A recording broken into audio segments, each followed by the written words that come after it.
Today's selection is Lean on You.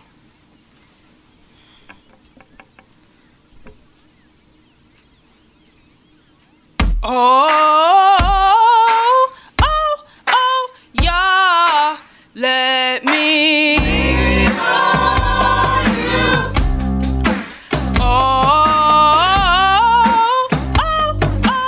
Yeah, let me lean on you.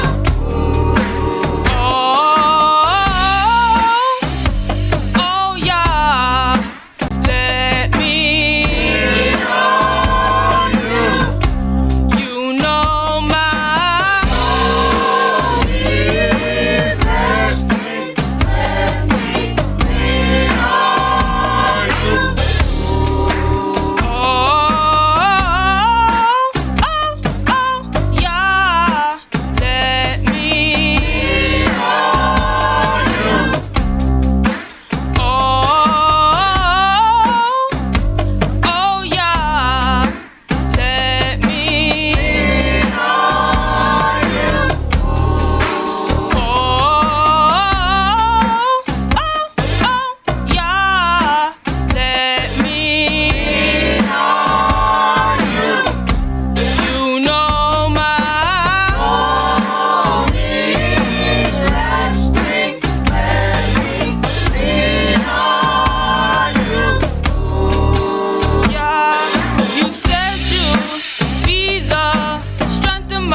The oracles of the UCI, 1 Peter chapter 4, verses 7 through 11. But the end of all things is at hand. Be you therefore sober, and watch unto prayer. And above all things have fervent love among yourselves, for love shall cover the multitude of sins. Use hospitality one to another without grudging. As every man has received the gift, even so minister the same one to another, as good stewards of the manifold grace of Elohim. If any man speak, let him speak as the oracles of Elohim. If any man minister, let him do it as of the ability which Elohim gives, that Elohim in all things may be glorified through Yahshua the Mashiach, to whom be praise and dominion forever and ever. Amen. Ephesians chapter 4, verses 29 through chapter 5 and verse 4. Let no corrupt communication proceed out of your mouth, but that which is good to the use of edifying, that it may minister grace unto the hearers. And grieve not the Holy Spirit of Elohim, whereby you are sealed until the day of redemption. Let all bitterness and wrath and anger and clamor and evil speaking be put away from you with all malice. And be you kind one to another, tender-hearted, forgiving one another, even as Elohim for Yahshua's sake has forgiven you. Be you therefore followers of Elohim, as their children, and walk in love, as the Mashiach also have loved us, and has given himself for us an offering and sacrifice to Elohim for a sweet-smelling savor. But fornication and all uncleanness or covetousness, let it not be once named among you as become saints. Neither filthiness, nor foolish talking, nor jesting, which are not convenient, but rather given of thanks. Ecclesiastes chapter 5, verses 1 and 2. Keep your foot when you go to the house of Elohim, and be more ready to hear than to give the sacrifice of fools, for they consider not that they do evil. Be not rash with your mouth, and let not your heart be hasty to utter anything before Elohim. For Elohim is in heaven, and you upon earth, therefore let your words be few. Exodus chapter 23, verses 20 and 21. Behold, I send an angel before you to keep you in the way, and to bring you into the place which I have prepared. Beware of him and obey his voice. Provoke him not, for he will not pardon your transgressions, for my name is in him. Revelations chapter 3, verses 20 through 22. Behold, I stand at the door and knock. If any man hear my voice and open the door, I will come into him and will sup with him, and he with me.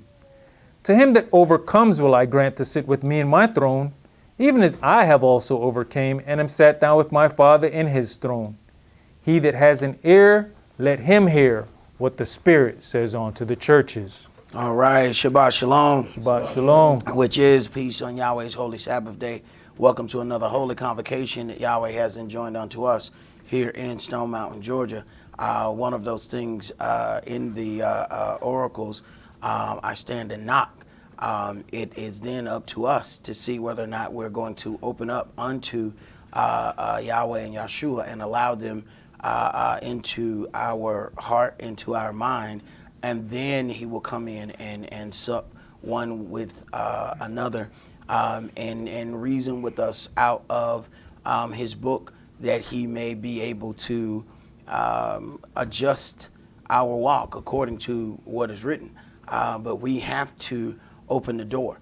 That is the most wonderful thing about an entity as powerful as Yahweh. Although he has the power to rip the door off the hinges, he still gives you the opportunity to be the one that opens that door. And we have to consider that. And if we are going to be heirs of this promise, meaning that we're going to inherit the promises of our forefathers, understand we are being born, being baptized into promises that were made before us. We have been baptized into things that were done by other individuals. So for us to be heirs unto that, then we have to formulate our walk and our servitude unto Yahweh, our Elohim, in a certain way. Because somebody else has done that work. As it is written, One man lays the foundation and another man adds to. But be careful how you add onto that foundation that was laid. So we have to consider that. We have our forefathers that hazarded their lives to put these things together that we are now doing, and we are able thus far to do all of these things in peace. I was working in another town, and nice little subdivision, palm trees everywhere. Everything is just as calm, and it really lets me know just how we are, how spoiled we are. 2 fighter jets went over. I've never heard that kind of noise before in my life. And that wasn't but 2. And you got to think about the people who got to hear this all the time. The fighter jets didn't shoot nothing. They just flew over. It got to the point where I'm driving, and I stopped driving because I think something wrong with the car. So I rolled down the window. I said, man, so I'm driving slower because I'm trying to figure out what on this car is about to come off, because this is a horrible sound. I didn't just stop and look up. So that means when I heard them, they were way over there. Mm-hmm. So by the time I look up, they just now coming over the car on this side, and it is absolutely god-awful loud. We so used to seeing commercial planes that, you think, no, that's a noise. No, that's not no noise. When you hear one of them fighter jets go over you, no, that's when you gonna hear noise. When you talk about people having PTSD, and it's related to certain sounds and certain smells and things like that, imagine that there are Palestinians, so-called Palestinians, that is all they've heard their entire lives. And there's a bomb attached to that. So imagine when one just fly over, they automatically get stressed because they don't know if it's finna shoot something out of it now. So just the sound itself, and it lets me know just how comfortable we've gotten, because none of those conflicts have come here. But every dog has his day. And what are we going to do when we start hearing those sounds? Just the mere sound of something can send somebody into a traumatic event.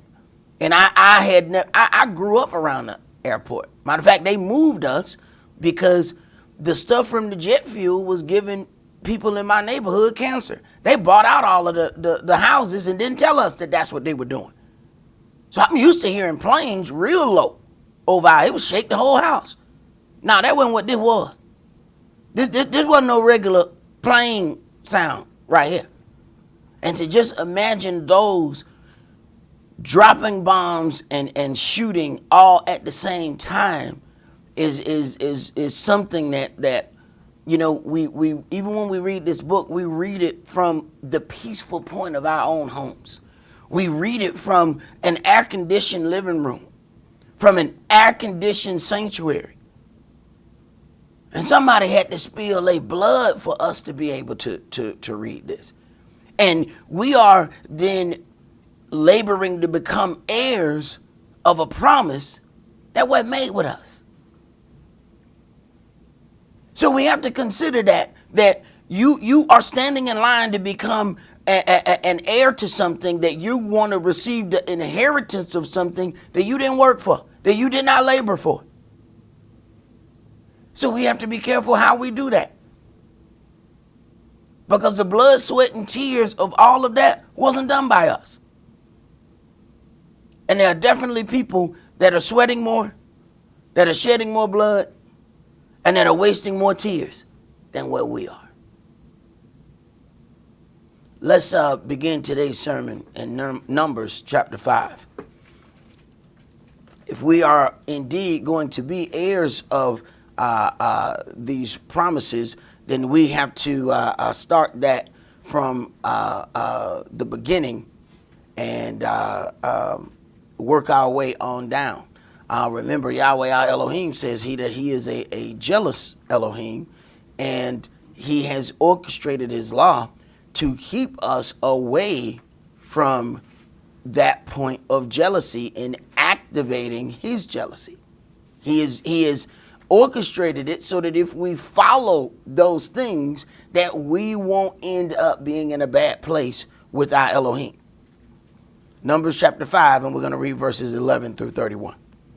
And Yahweh spake unto Moshe, saying, Speak unto the children of Israel, and say unto them, If any man's wife go aside, and commit a trespass against him, and a man lie with her carnally. Now understand, this is already what Yahweh says the children of Israel has done unto him by going to worship other gods.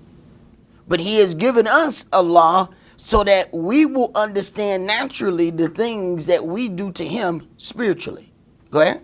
And it be hid from the eyes of her husband, and be kept close, and she be defiled, and there be no witness against her, neither she be taken with the manner. So now you have two situations.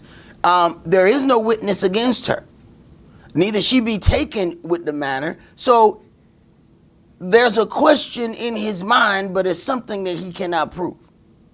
Go ahead. And the spirit of jealousy come upon him, and he be jealous of his wife, and she be defiled. Or if the spirit of jealousy come upon him, and he be jealous of his wife, and she be not defiled. Okay, so now there are two possibilities. It says the spirit of jealousy comes one way or another. One way she's defiled, the other way she's not. So that means that spirit of jealousy can come even when there's not a situation. Go ahead. Then shall the man bring his wife unto the priest, and he shall bring her offering for her, the 10th part of an ephah of barley meal. He shall pour no oil upon it, nor put frankincense thereon, for it is an offering of jealousy, an offering of memorial, bringing lawlessness to remembrance. And the priest shall bring her near, and set her before Yah. And the priest shall take holy water in an earthen vessel, and of the dust that is in the floor of the tabernacle the priest shall take, and put it into the water.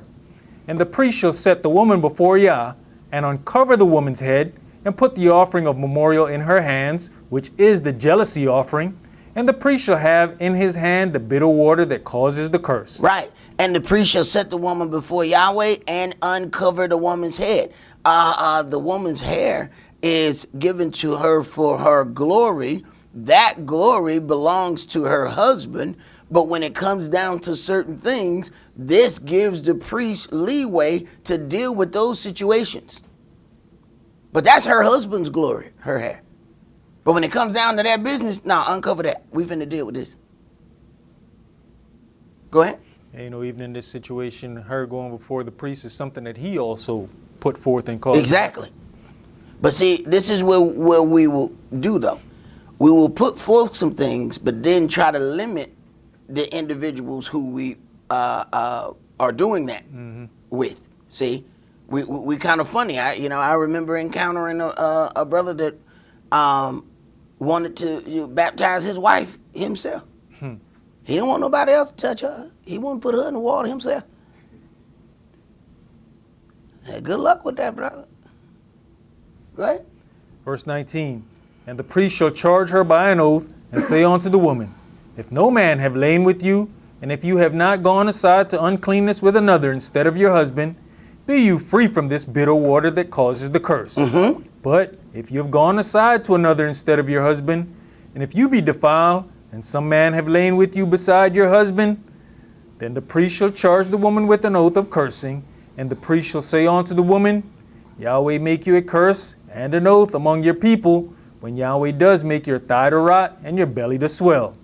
And this water that causes the curse shall go into your bowels, to make your belly to swell and your thigh to rot. And the woman shall say, Amen, amen.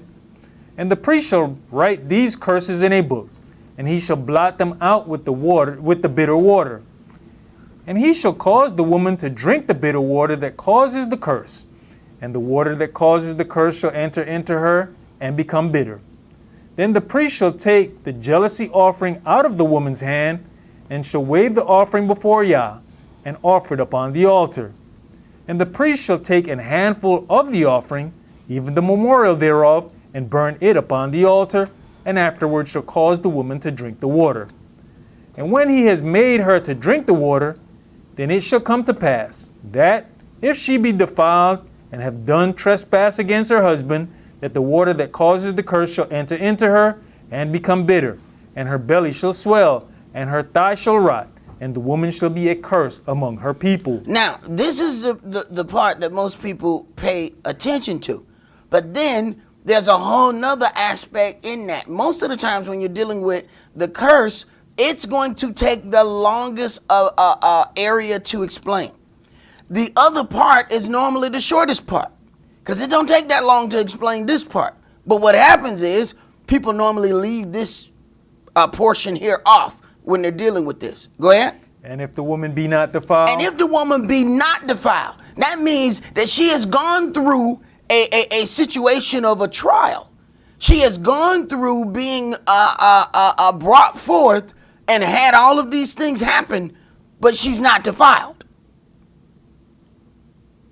So something had to be given her for that. Go ahead. But be clean, then she shall be free and shall conceive seed. Then she shall be free and shall conceive seed. So, what if she already has seed? She has to be recompensed, reimbursed for the situation that she has been made to undergo. Go ahead. And this is the law of jealousies, when a wife goes aside to another instead of her husband and is defiled, or when the spirit of jealousy comes upon him, and he be jealous over his wife, and shall set the woman before Yah, and the priest shall execute upon her all this law. Then shall the man be guiltless from lawlessness, and this woman shall bear her lawlessness. Right, if indeed there be any lawlessness with her. Let's go to Deuteronomy chapter 22.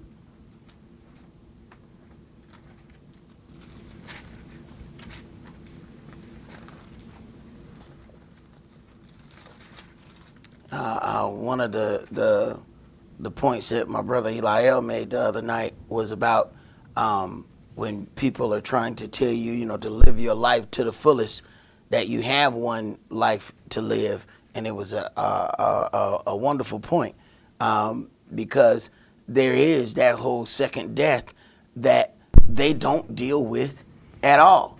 So that whole you have one life to live does not compute when you get into this book. It was a very, very good point. And by the way, I want to tell those brothers, that they did a wonderful job. Praise Yah. Brother Eliel and Brother Elijah. Elijah sounded like a infomercial. I thought I was listening to, I was listening at one point for them to just say, "You're listening to the Bible software." Yeah. I didn't know if they was like a real brother or if a computer was doing that. No, man, it was your brothers did wonderful, man, and praise Yah. I mean, really, like, what's the likelihood of me and Kish being sent out of town at the same time? What's the likelihood of that? We don't work together. What's the likelihood? He in Texas, I'm in Savannah. What's the likelihood of that? That means Yahweh is making sure that when we are exercised in something, then we start to become more comfortable in doing those things. And in a lot of situations, we kind of sat back and let people give space, and you find out that there was a lack of growth in that giving of space. We're not letting that happen anymore. We make sure that people are getting opportunities to do what they're going to, what they need to do to make sure that there is growth, and not just growth, that you get to exercise the growth. Because the funny thing about growth, you can grow and then go sit it back in the corner and forget your growth. So that's something that we have to make sure we are able to do whenever we get called up, that we have, that we're comfortable with our walk, and that comes with practice. Deuteronomy chapter 22, and let's start that at verse 13. If any man take a wife and go in unto her and hate her and give occasions of speech against her and bring up an evil name upon her. So at this point, this man is sowing discord about his own woman. So then at this point, something has to be orchestrated here. If any man take a wife and go in unto her and hate her, and give occasions of speech against her, and bring up an evil name upon her. Go ahead. And say, I took this woman, and when I came to her, I found her not a maid. What he's saying was, I came to her and I found her not a virgin.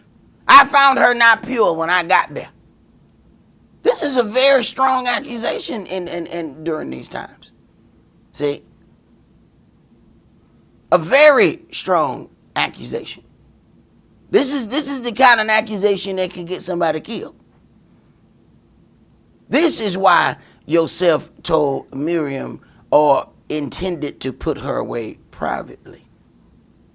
Because had he publicly said, hey, before I've, consummated the relationship with my wife, she was found pregnant with child.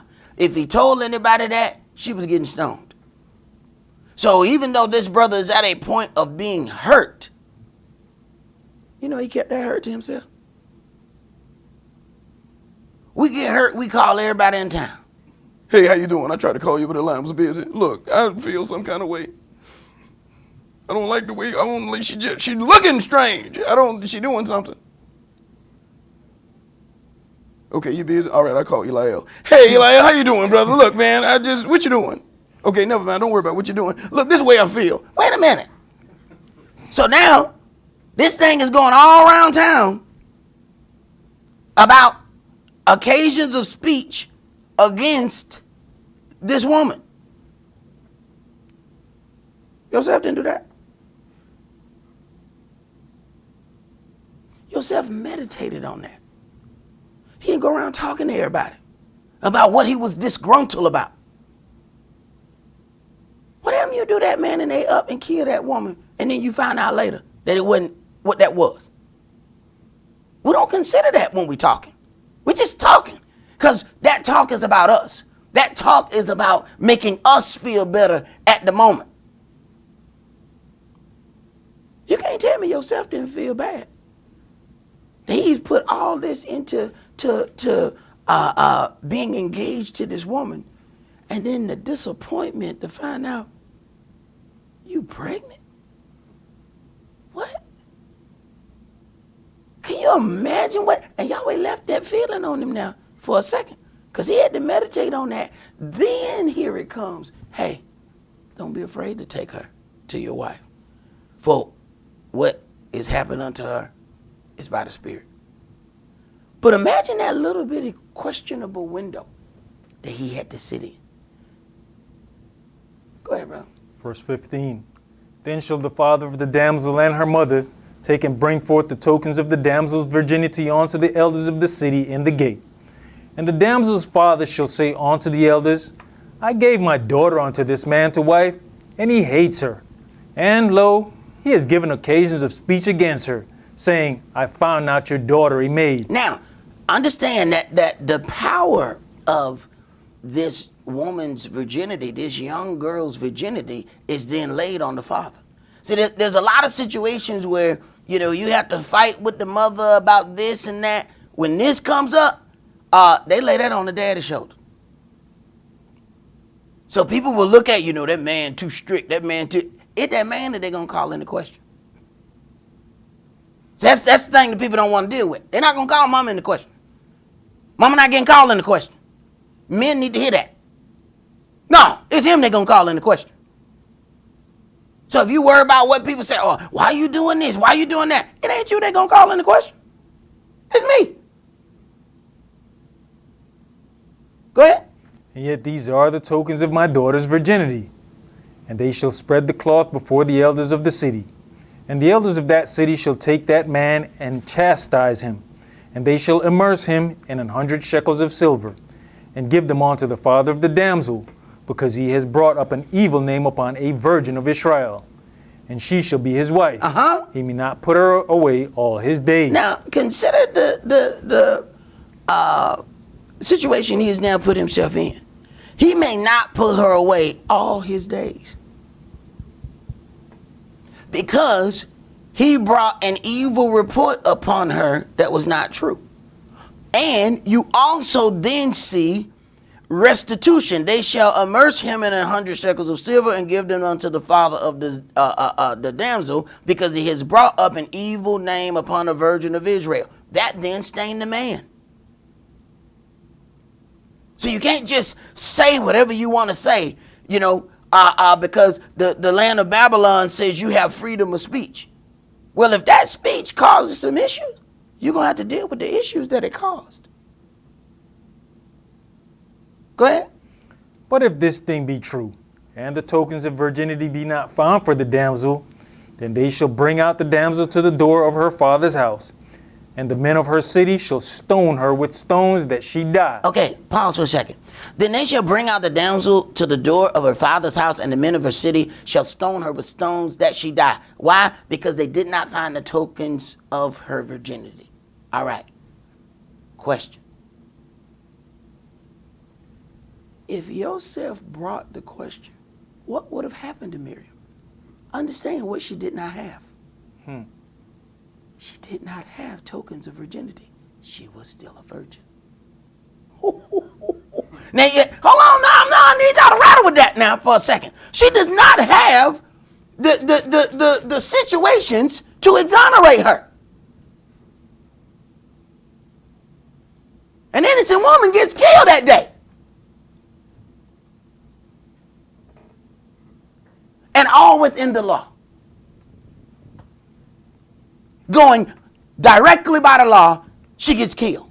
But the law would fail her that day. That's why Yahweh has to have a level-headed man in that situation. Otherwise, she's dead, and legally dead.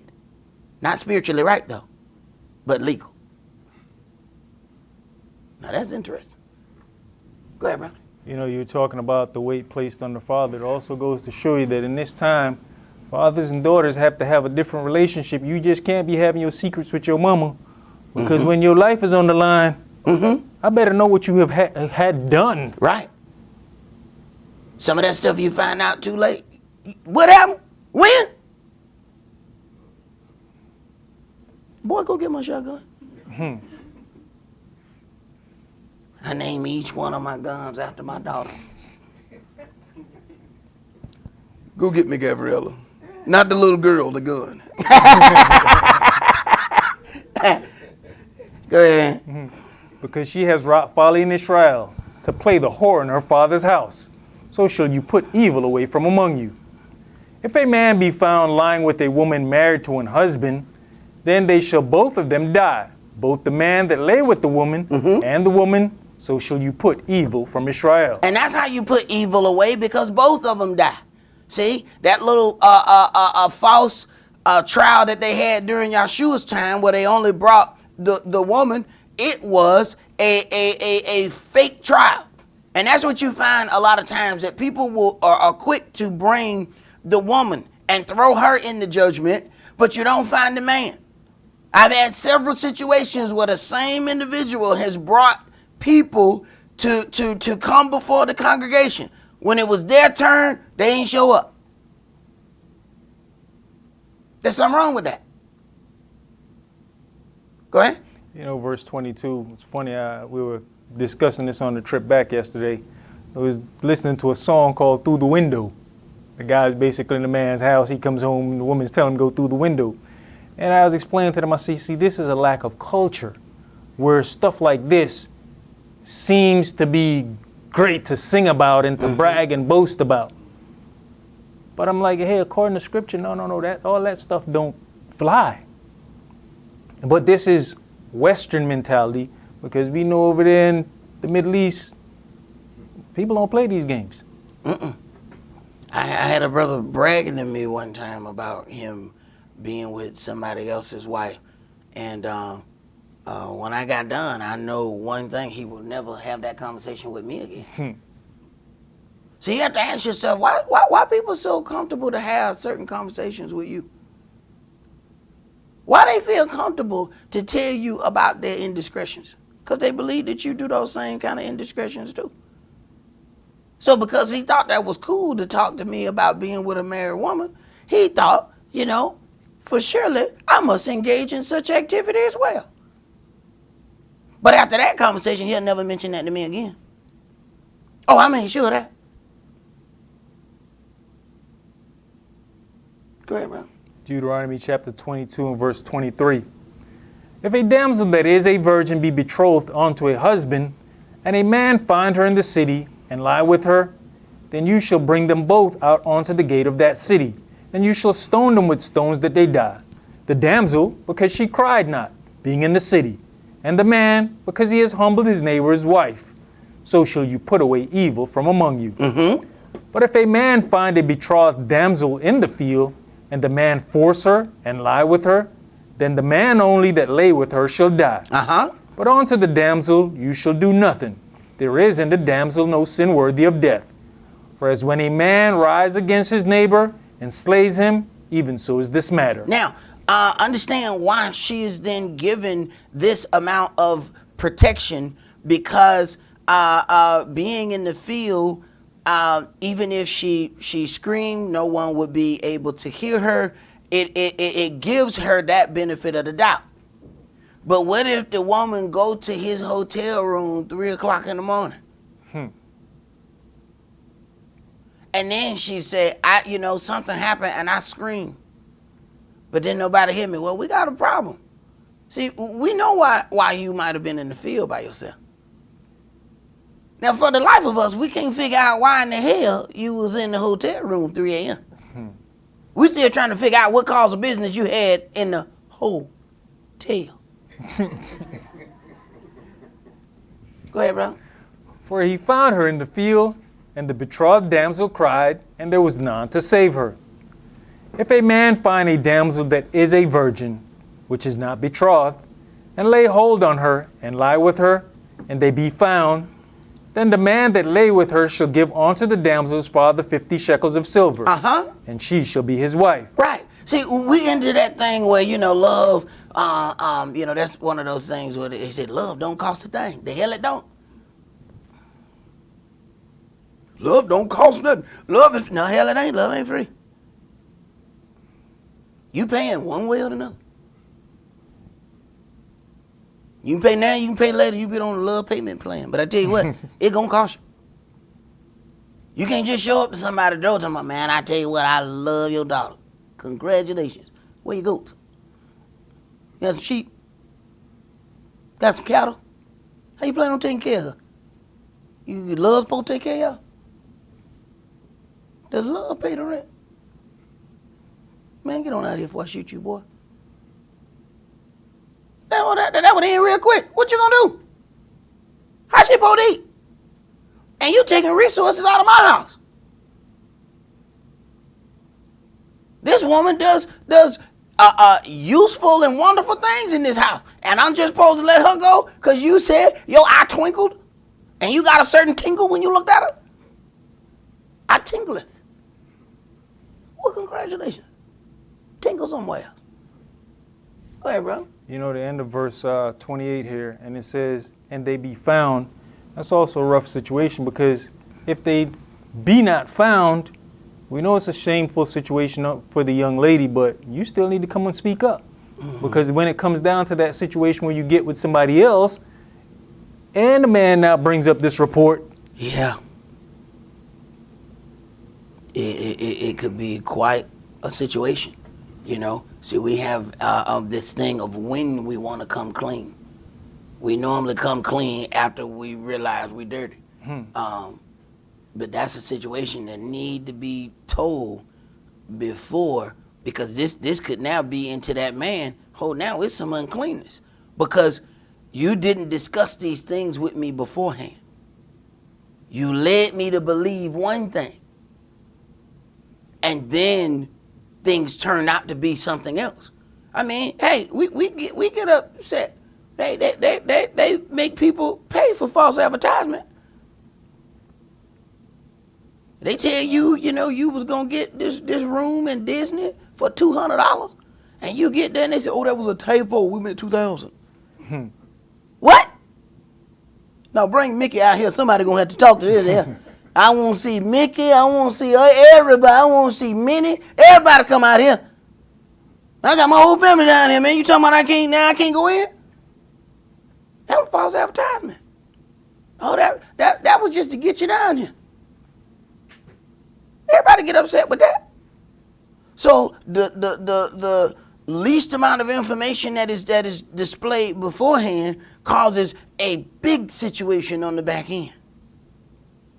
And that may ride out for quite some time. Go ahead. Verse 29. Then the man that lay with her shall give unto the damsel's father 50 shekels of silver, and she shall be his wife. Right. It's going to cost you one way or another. Go ahead. Because he has humbled her. He may not put her away all his days. Once again, another limitation placed on how something was done. See, we'll do something the wrong way and not consider. You do understand that it causes some other situations when you do that way, right? Go ahead. A man shall not take his father's wife, nor discover his father's skirt. All right, let's go to our Exodus chapter 22.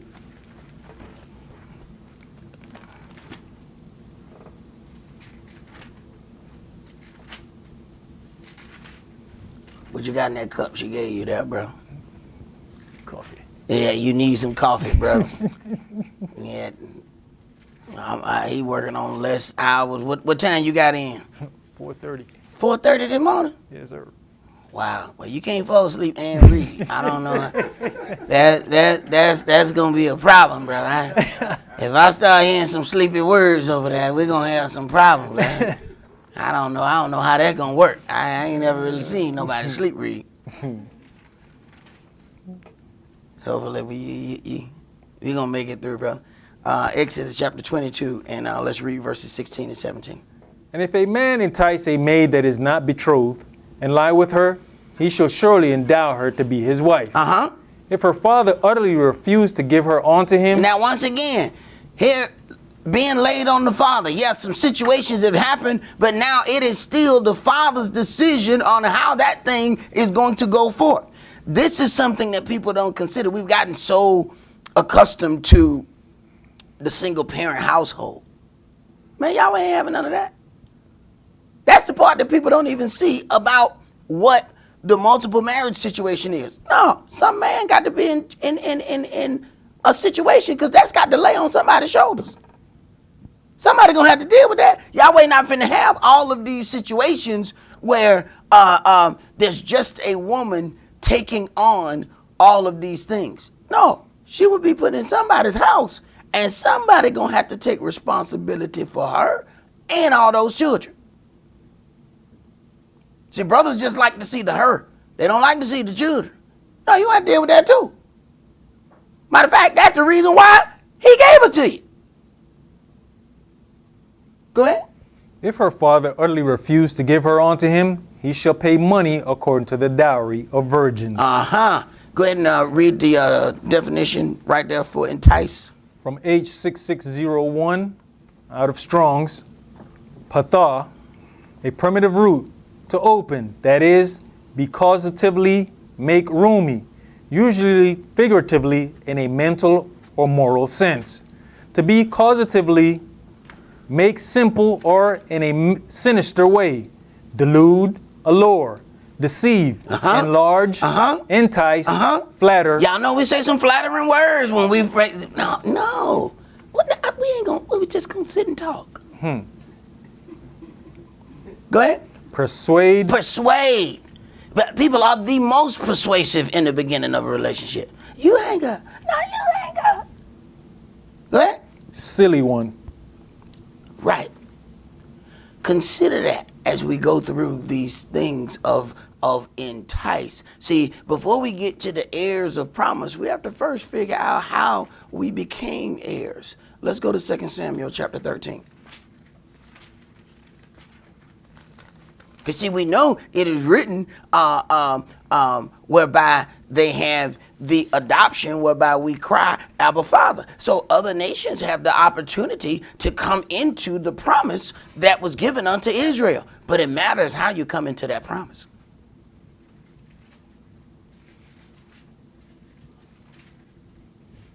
2 Samuel chapter 13, and let's start that at verse 1. And it came to pass after this, that Absalom the son of David had a fair sister, whose name was Tamar. And Amnon the son of David loved her. And Amnon was so vexed that he fell sick for his sister Tamar, for she was a virgin.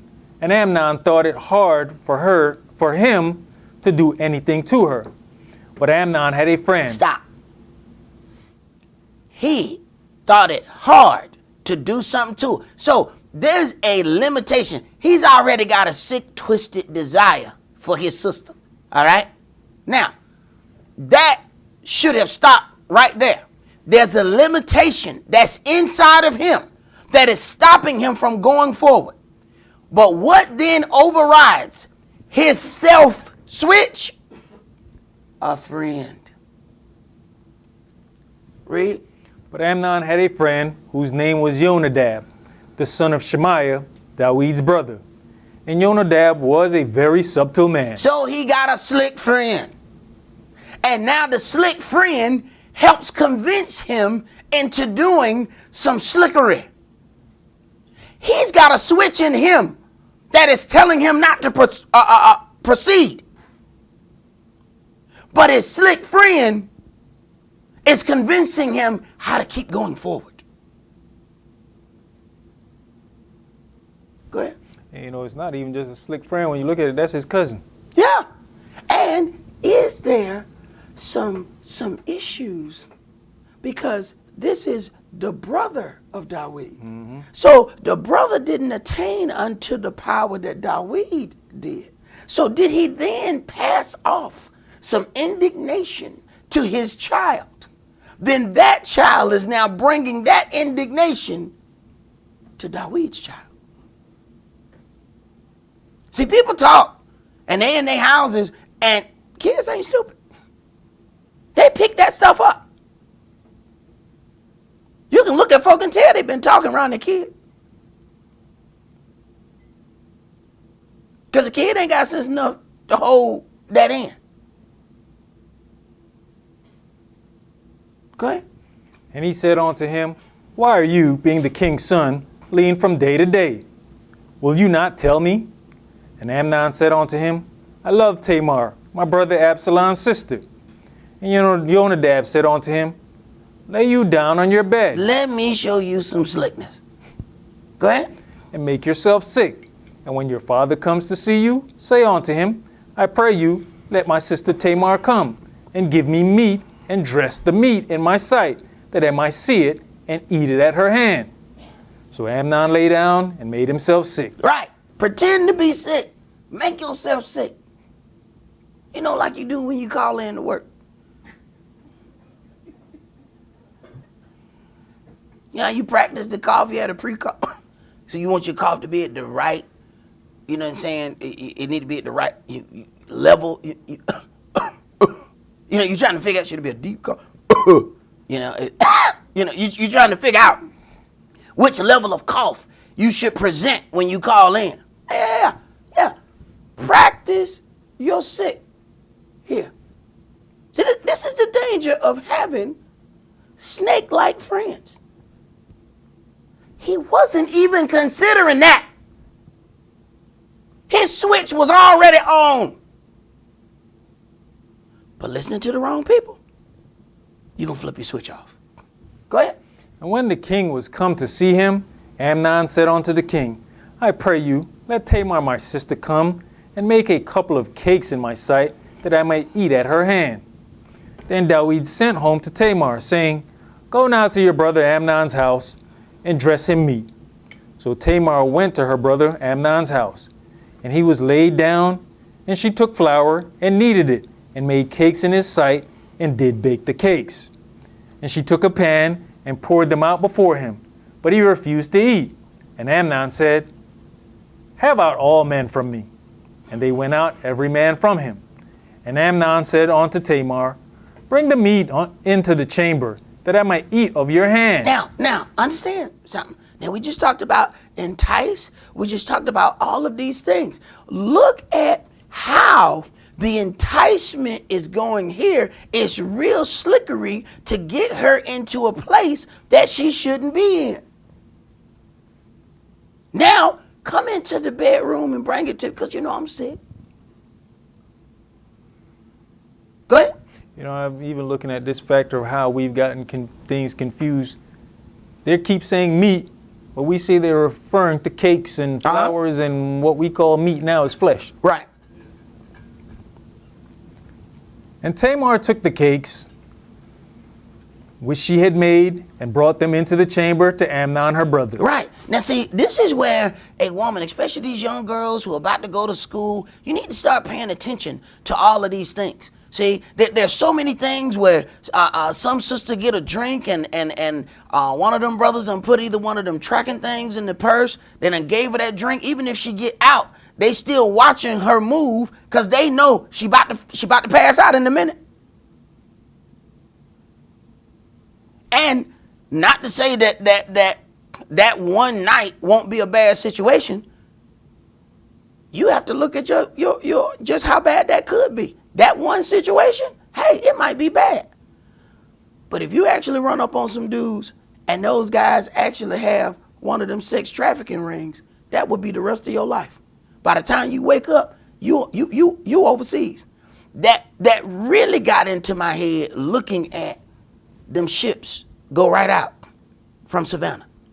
Man, you get taken from there, they'll never see you again. You already on the coast. By the time somebody go looking for you, it's a done deal. That little girl in another country, all she did was go out with somebody and they done slipped something in her drink, and now the rest of her life is gone. So pay attention to the things that's written in here. Because you got some snakes as you send your daughters off to school. You got some snakes just sitting there waiting at the door slithering. Go ahead. And when she had brought them unto him to eat, he took hold of her and said unto her, Come lie with me, my sister. And she answered him, No, my brother, do not force me, for no such thing ought to be done in Israel. Do not do this folly. And I, whether shall I cause my shame to go? And as for you, you shall be as one of those fools in Israel. Now therefore, I pray you, speak unto the king, for he will not withhold me from you. Howbeit, he would not hearken unto her voice, but being stronger than she, forced her and lay with her. Right. Now, she is in a situation where she should not be, but she got coerced into being there. Had everybody else go out. Now listen, what the law said. If it happened in the field, she screams, but there's nobody left to hear her. All this has been orchestrated so that no matter what happens, she's not going to be heard. How? Slick friend. This slick friend. This wasn't even him. Go ahead.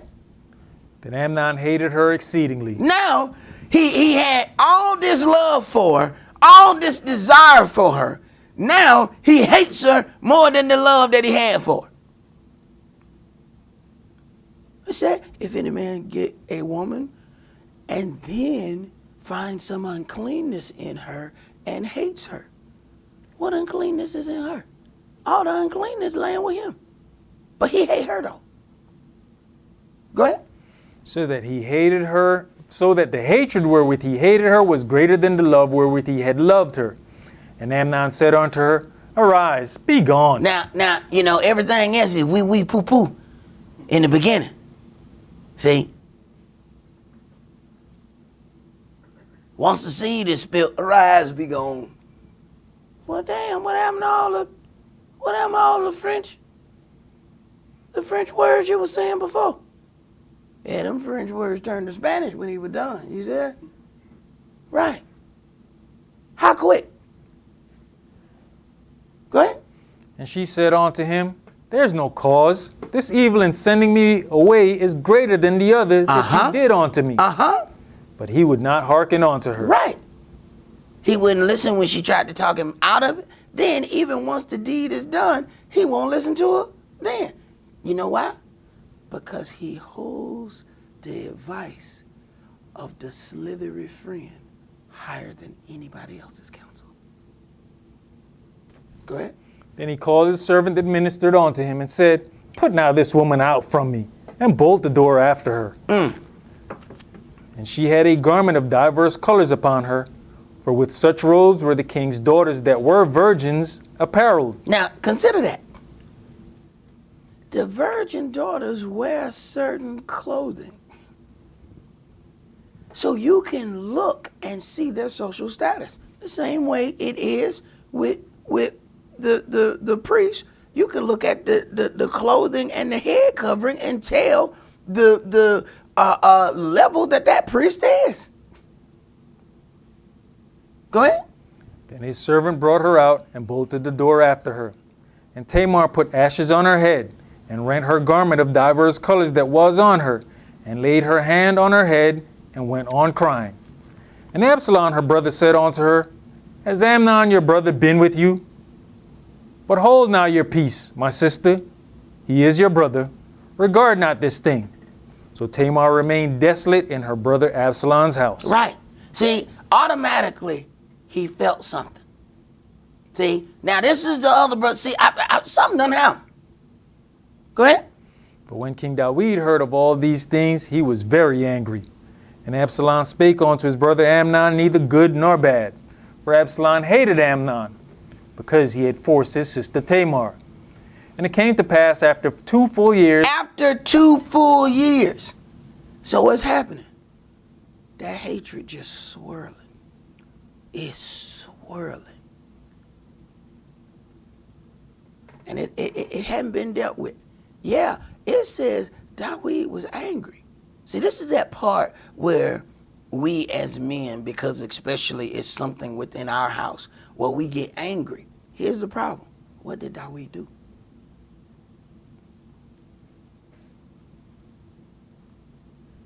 I don't read him doing that. I just read him being angry. I'm sorry. That's not sufficient. That is insufficient. See, we get to that point that we don't want to punish our seed. We don't want to deal with them. What happens? Now, not punishing the seed, he's about to lose the seed. He was supposed to deal with that. He got angry. Hey, Eli got angry. Eli got angry. What did he do? Nothing. Yahweh killed off everybody. Angry ain't enough. You got to do something that pacifies Yahweh, so that when that angel come, he said, no, don't kill him. He tried to do right, but kill all these over here.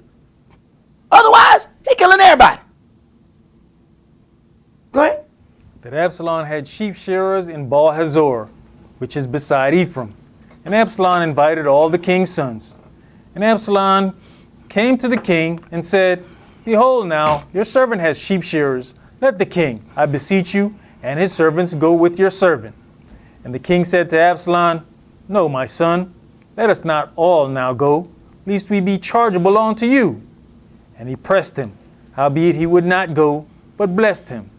Then said Absalom, If not, I pray you, let my brother Amnon go with us. And the king said unto him, Why should he go with you?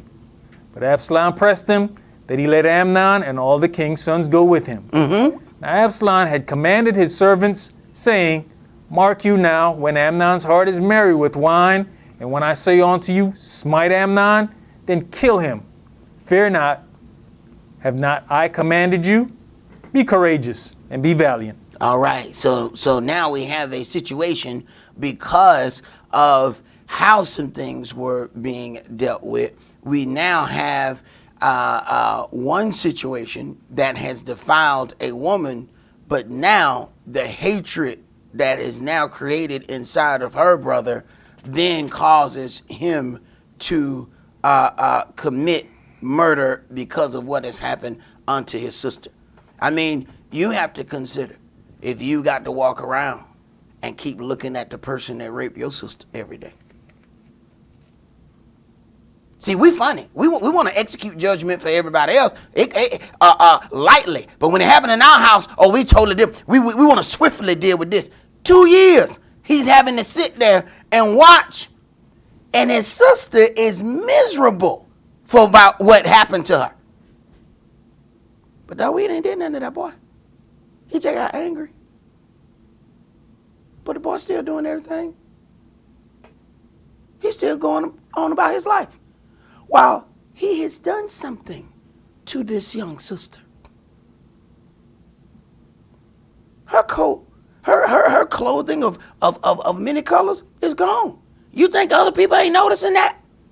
Hey, why all the other sisters wear this color and you don't wear those no more? Right. Go ahead, brother. But you know, when we read it, she kind of went into hiding because it says she remained in his house. Right. So like you said, he is seeing her every day. Every day. He's got to see the pain of what has happened to his sister and watch, and no judgment has gone forth from the king. None. And he ain't looking at no king. No, this my daddy. And ain't nobody fixing this. Go ahead. That was it. Let's go to Proverbs chapter 6.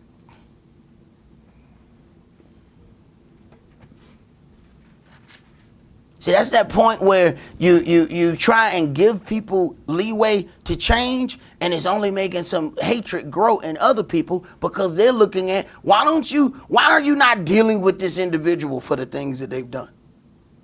So at some point, you got to deal with some situations, even if you're trying to allow some kind of leeway for one individual. You can't forget the individual who was harmed. Where is any of her restitution? Because, I mean, at the end of this, you still don't find restitution for her. What you find for her is a dead brother and an exiled other one. Now, what then happened to her? Because she was hiding in his house. But now he got to take out running after he killed his brother. Where that leave her? See, that's the part that we don't see of how the law keeps a multitude of violence away. See, because one thing wasn't done, then it leads to another thing, and another thing, and another thing. So now she's still miserable, and now she done lost her hiding spot. Go ahead, brother. Proverbs chapter 6 and verse 16. These things does Yahweh hate. Yea, 7 are an abomination unto him. A proud look, a lying tongue, and hands that shed innocent blood. Look at how many things were done in that one situation. Go ahead. And heart that deviseth wicked imaginations. This is where it gets interesting. The heart that devises the wicked imaginations. Go ahead. Feet that be swift in running to mischief. A false witness that speak lies.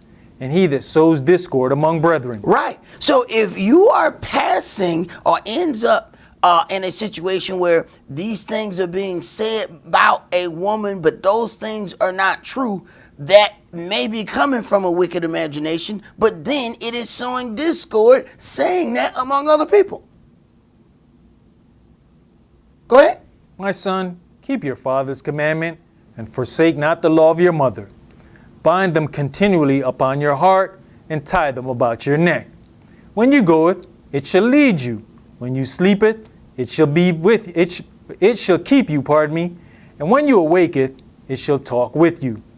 For the commandment is a lamp, and the law is light, and reproofs of instruction are the way of life. To keep you from the evil woman, from the flattery of the tongue of a strange woman. Right. And that's something that we have to deal with naturally and spiritually. Spiritually, that strange woman is the strange doctrine that we end up allowing to merge its way into the doctrine of Yahweh, our Elohim.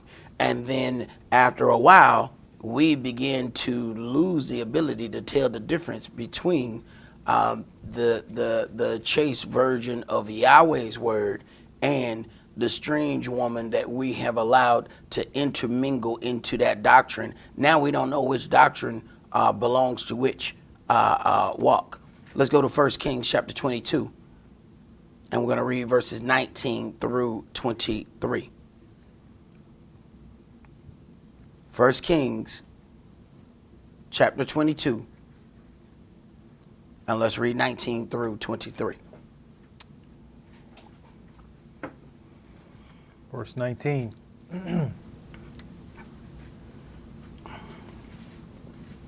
And he said, Hear you therefore the word of Yahweh.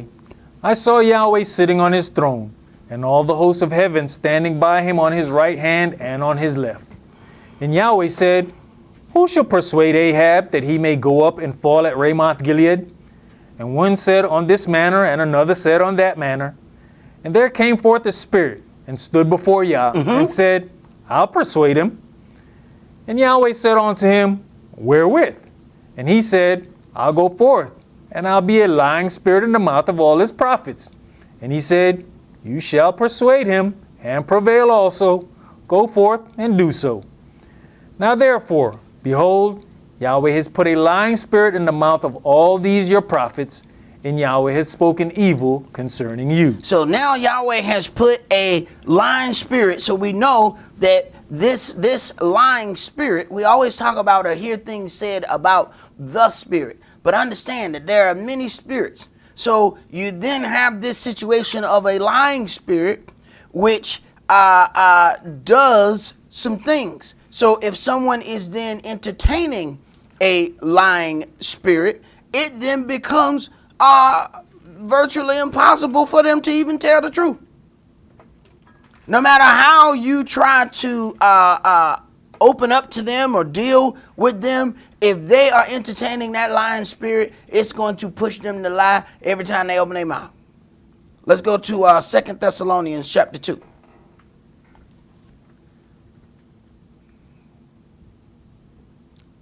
Second Thessalonians chapter 2, and we're going to read verses 1 through 12.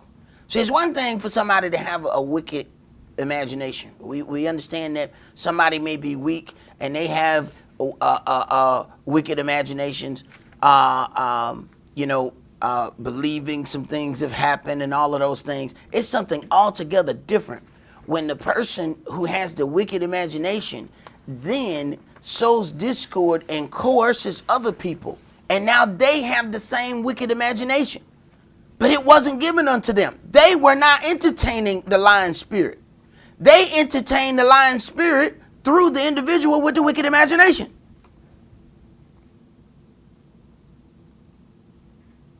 You have to wonder how Yahweh gonna look at that. I didn't give you the lying spirit.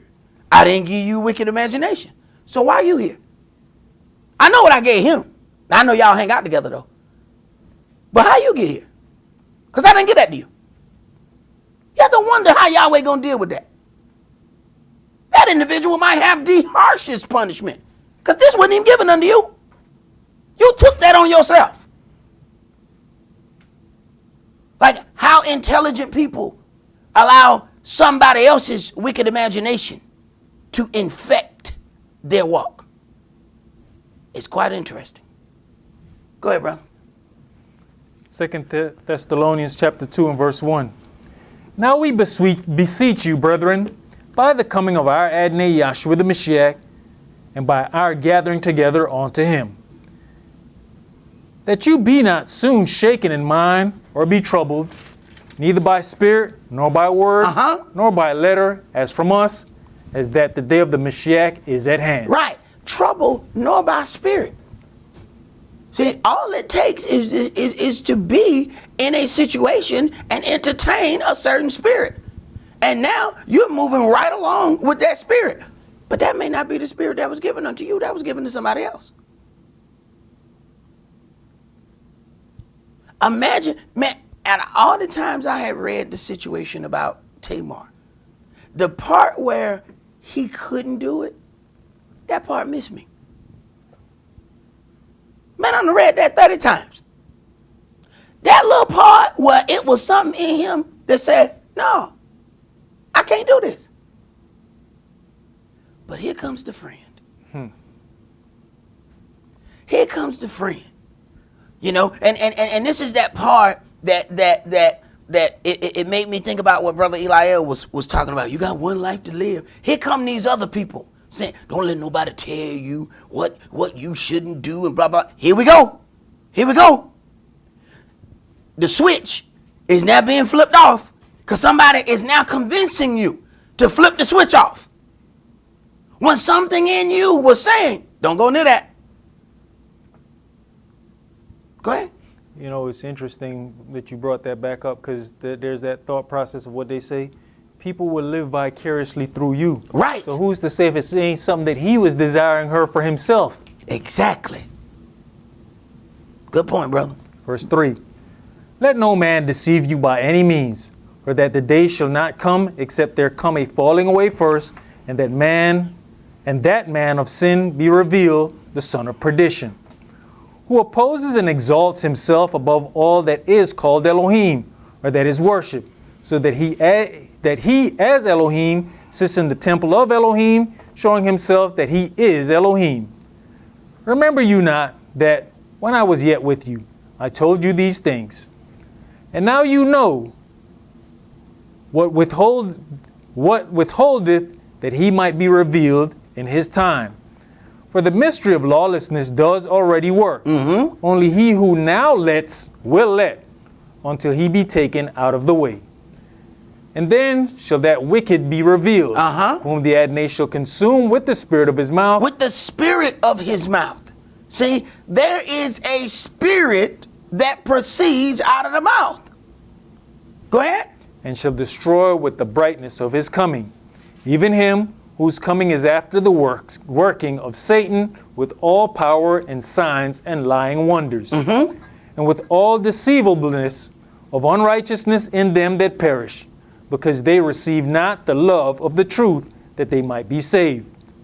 And for this cause Elohim shall send them strong delusion, that they should believe a lie. Now you have the situation where the bystander is now given the strong delusion so that they now become a victim to somebody else's wicked imagination. Go ahead. That they all might be damned who believe not the truth, but had pleasure in unrighteousness. That they all might be damned who believe not the truth, but had pleasure in unrighteousness. Let's go to 1 John chapter 4.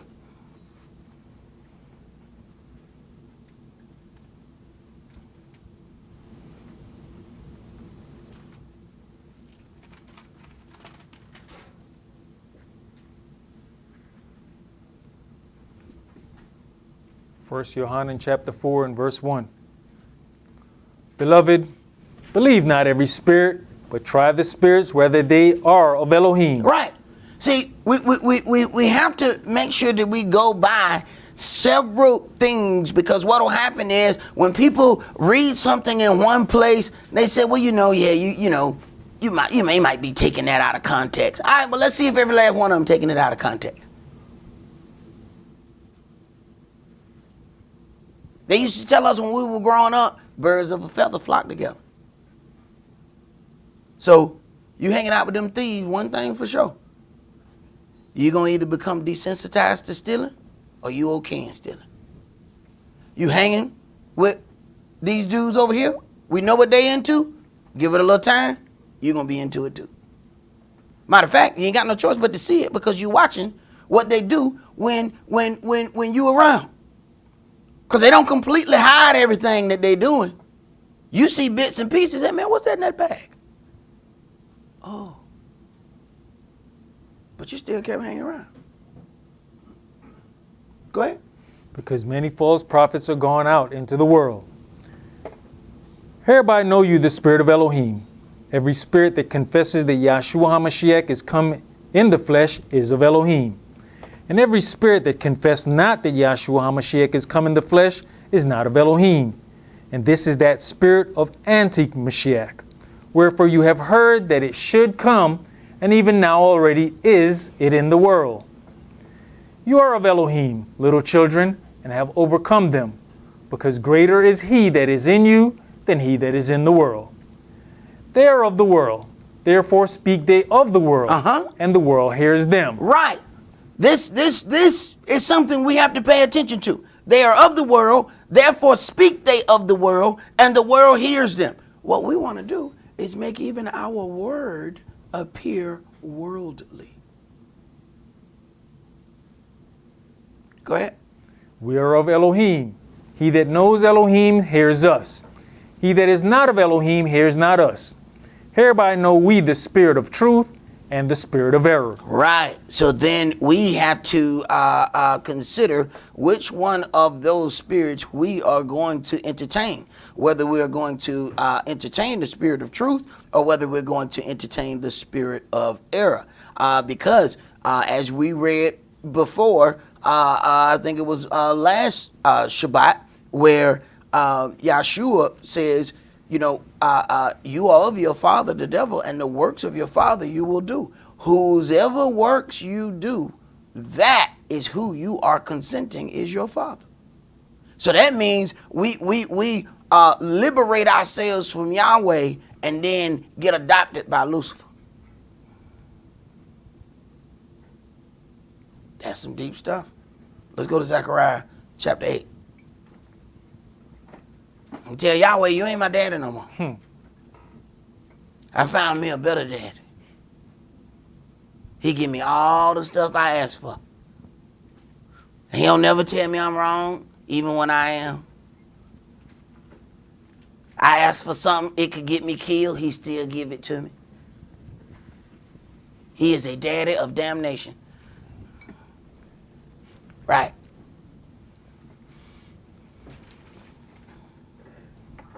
$9.70. All right, appreciate it.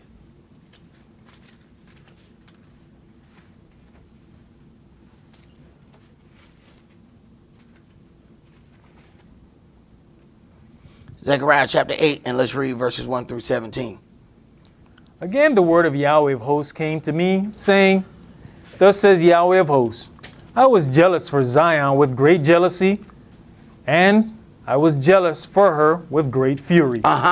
Thus says Yahweh, I am returned unto Zion, and will dwell in the midst of Jerusalem, and Jerusalem shall be called a city of truth, and the mountain of Yahweh of hosts, the holy mountain. Thus says Yahweh of hosts, There shall yet old men and old women dwell in the streets of Jerusalem, and every man with his staff in his hand for very age. And the streets of the city shall be full of boys and girls playing in the streets thereof. Thus says Yahweh of hosts, If it be marvelous in the eyes of the remnant of this people in these days, should it also be marvelous in mine eyes, says Yahweh of hosts? Thus says Yahweh of hosts, Behold, I will save my people from the east country and from the west country, and I'll bring them, and they shall dwell in the midst of Jerusalem, and they shall be my people, and I'll be their El, in truth and in righteousness. Right. So then now we're talking about these heirs that will be brought forth. They're going to go through the purging process, though. See? And that's the thing that we want to skip. It says 2/3 of Israel is going to get cut off and die. And I'm going to bring the third part through the fire and refine them. He's not bringing all of Israel. So when we're talking about heirs of this promise, you are not heirs of this promise because you are physical Israel. That ain't what's making you an heir. Go ahead. Thus says Yahweh of hosts, Let your hands be strong, you that hear in these days these words by the mouth of the prophets, which were in the day that the foundation of the house of Yahweh of hosts was laid, that the temple might be built. For before these days there was no hire for man, nor any hire for beast, neither was there any peace to him that went out or came in because of the affliction. For I set all men, every one against his neighbor. But now I will not be unto the residue of this people as in the former days, says Yahweh of hosts. For the seed shall be prosperous, the vine shall give her fruit, and the ground shall give her increase, and the heavens shall give their dew. And I'll cause the remnant of this people to possess all these things. And it shall come to pass that as you were a curse among the heathen, O house of Yehuda and house of Israel, so will I save you, and you shall be a blessing. Fear not, but let your hands be strong.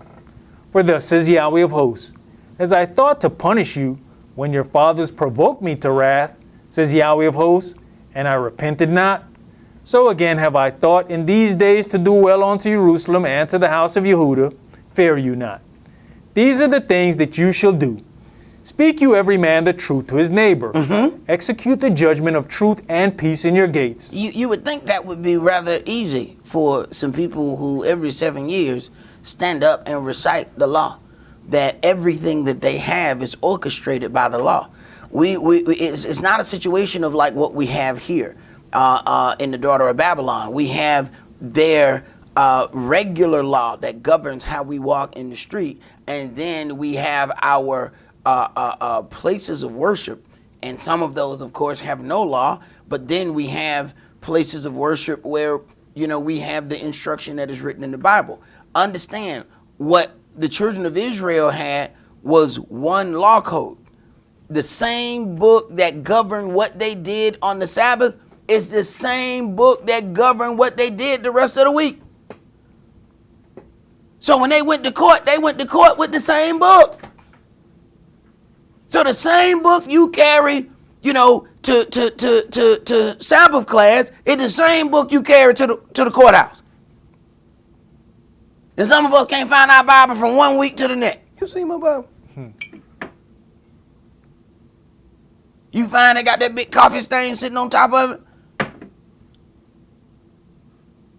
But wait until everything we got goes along with that. That you got to pull up. You in a court proceeding, and you got to, hold on now, let me read something to you then. Let's go such and such. So now there's a battle in the courtroom going over different things, and that all depends on how well you know the word of Yahweh your Elohim. Because you might have to bring something to light. Because see what Yahweh does, and it's not always sometimes about what you know. Yahweh will blind you at a certain point. And let's say there's something that's written that could exonerate you, but nobody mentions it, and you don't think to mention it. And then they say, all right, it's a done deal. And then I'm waiting on your sentencing, then you remember this part. Didn't help you at that time. Go ahead. And let none of you imagine evil in your hearts against his neighbor. Let none of you imagine evil in your heart against his neighbor. But wicked imaginations won't allow you not to imagine evil against your neighbor. It won't allow you. Every time you stop, it comes again. And if we've put ourselves in a situation of that, then we don't even have to be around those other individuals no more. We are now driving the wicked imagination. It's a done deal. It has set up a residence with us. Go ahead. And love no false oath, for all these are things that I hate, says Yahweh. Right. And the last thing we will deal with is that Yahweh has hate about something. See, you can tell that we continually mingle this Sunday morning thought process in with Yahweh's word, because he becomes the lover of all things. And it's about love, love, love. And not understanding that you can't have light without darkness. You can't have love without hate. And if he's all love, then he ain't getting nothing done. And that don't sound like my Elohim at all. Let's go to Zechariah chapter 5.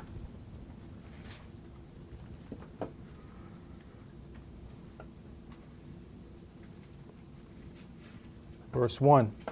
Then I turned and lifted up mine eyes and looked, and behold, a flying roll. And he said unto me, What seeth you? And I answered, I see a flying roll. The length thereof is 20 cubits, and the breadth thereof 10 cubits. Then said he unto me, This is the curse that goes forth over the face of the whole earth.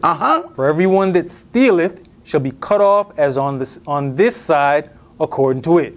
And everyone that swears shall be cut off as on that side according to it. So then he said unto me, This is the curse that goes forth over the face of the whole earth. So then this curse then, as it goes over the earth, it looks to see who it may make its abode with. Go ahead. I will bring it forth, says Yahweh of hosts, and it shall enter into the house of the thief, and into the house of him that swears falsely by my name. So check that out. So here it is. A certain thing has been, done, and now this cursed spirit knows, oh, this is where I need to set up shop. Oh, no, they steal and lie here. Oh, they commit all these other things in here. Yeah, this is where I want to be. Go ahead. And it shall remain in the midst of his house, and shall consume it with the timber thereof, and the stone thereof. Then the angel that talked with me went forth, and said unto me, Lift up now your eyes, and see what is this that goes forth. And I said, What is it? And he said, This is an ephah that goes forth. He said, moreover, This is their resemblance through all the earth. And behold, there was lifted up a talent of lead, and this is a woman that sits in the midst of the ephah. And he said, This is wickedness. And he cast it into the midst of the ephah, and he cast the weight of the lead upon the mouth thereof. Then lifted I up mine eyes, and looked, and behold, there came out two women, and the wind was in their wings, for they had wings like the wings of a stork. Every angel that we have been given has been 9 times out of 10 a woman with wings. And this right here said, this is wickedness. You go and people have whole shrines to fake angels. Go ahead. That's the thing that a lot of people like to say to their daughters.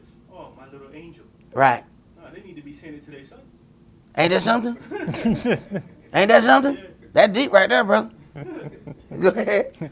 And they lifted up the ephah between the earth and the heaven. Then said I to the angel that talked with me, Whether do these bear the ephah?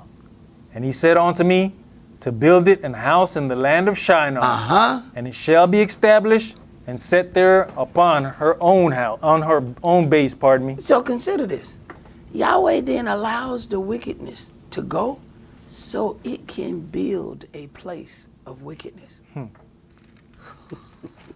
But if people are not afraid of Yahweh, it's because he truly has just blocked some of your understanding for you not to be afraid of him. That's the only way I can see that he would actually go, no. Let this wickedness go and help it set up a place. Why? So all the wicked will have somewhere to go. Let's go to Revelation chapter 12.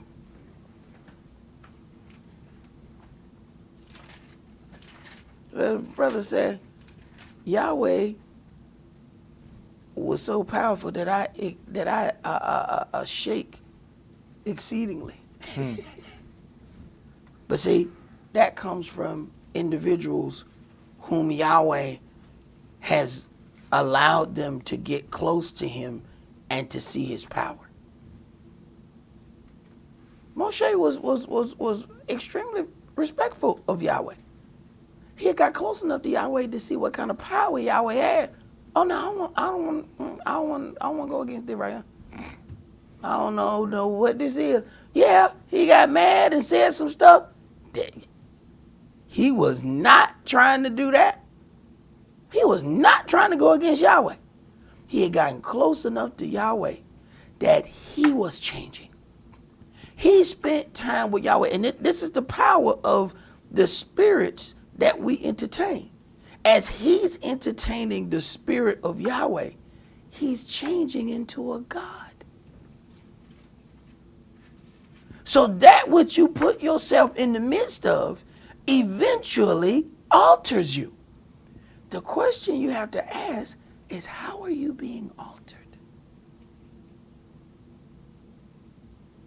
Moshe was being changed to the point that he didn't even know that his face was shining. He knew when the people got the hell away from him. No, brother, that right there ain't right. What are you talking about? No, man, what's wrong with you? Man, your face like a light night light, the thing, the light bright, hey, bro, we got to go. We cannot be around you. That's when he figured out. So consider something. As he's changing, being around Yahweh, he doesn't even recognize it. He's blending into that spirit, and he doesn't recognize it until he comes out from among Yahweh to other people. That's when he realized he didn't fit in. So what was happening?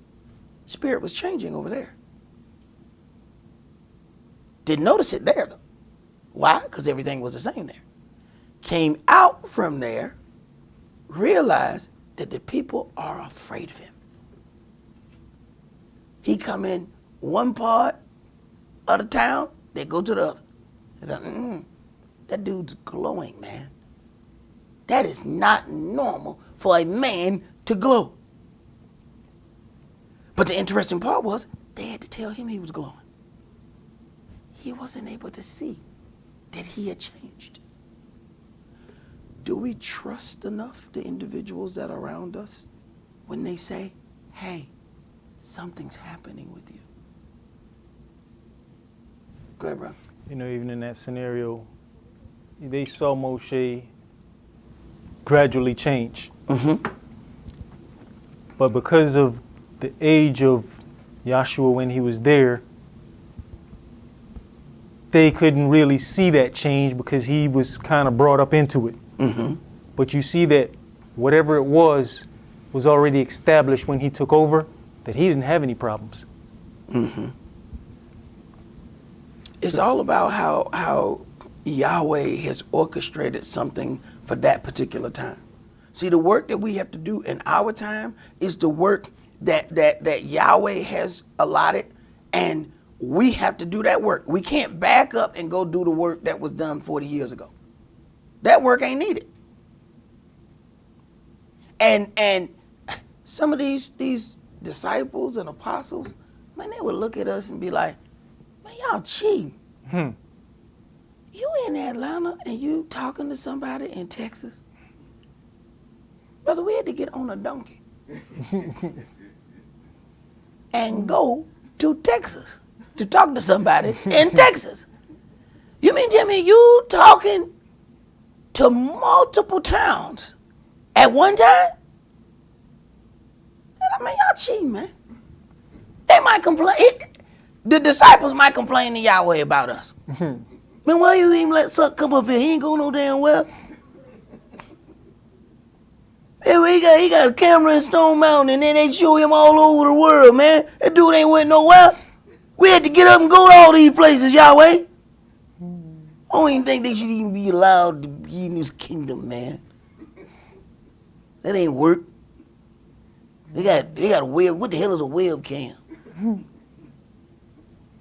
Imagine. We cheating. And we still whining. Like we doing some real work. We don't even understand when they say shake off the dust of your feet. Ain't no damn dust got on your feet with a webcam. Go ahead, bro. Revelations chapter 12. And verse 7. And there was war in heaven, and Michael and his angels fought against the dragon. And the dragon fought and his angels, and prevailed not, neither was their place found any more in heaven. And the great dragon was cast out, that old serpent called the devil and Satan, which deceives the whole world.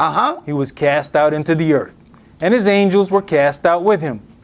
And I heard a loud voice saying in heaven, now is come salvation and strength, and the kingdom of our El, and the power of his anointed one.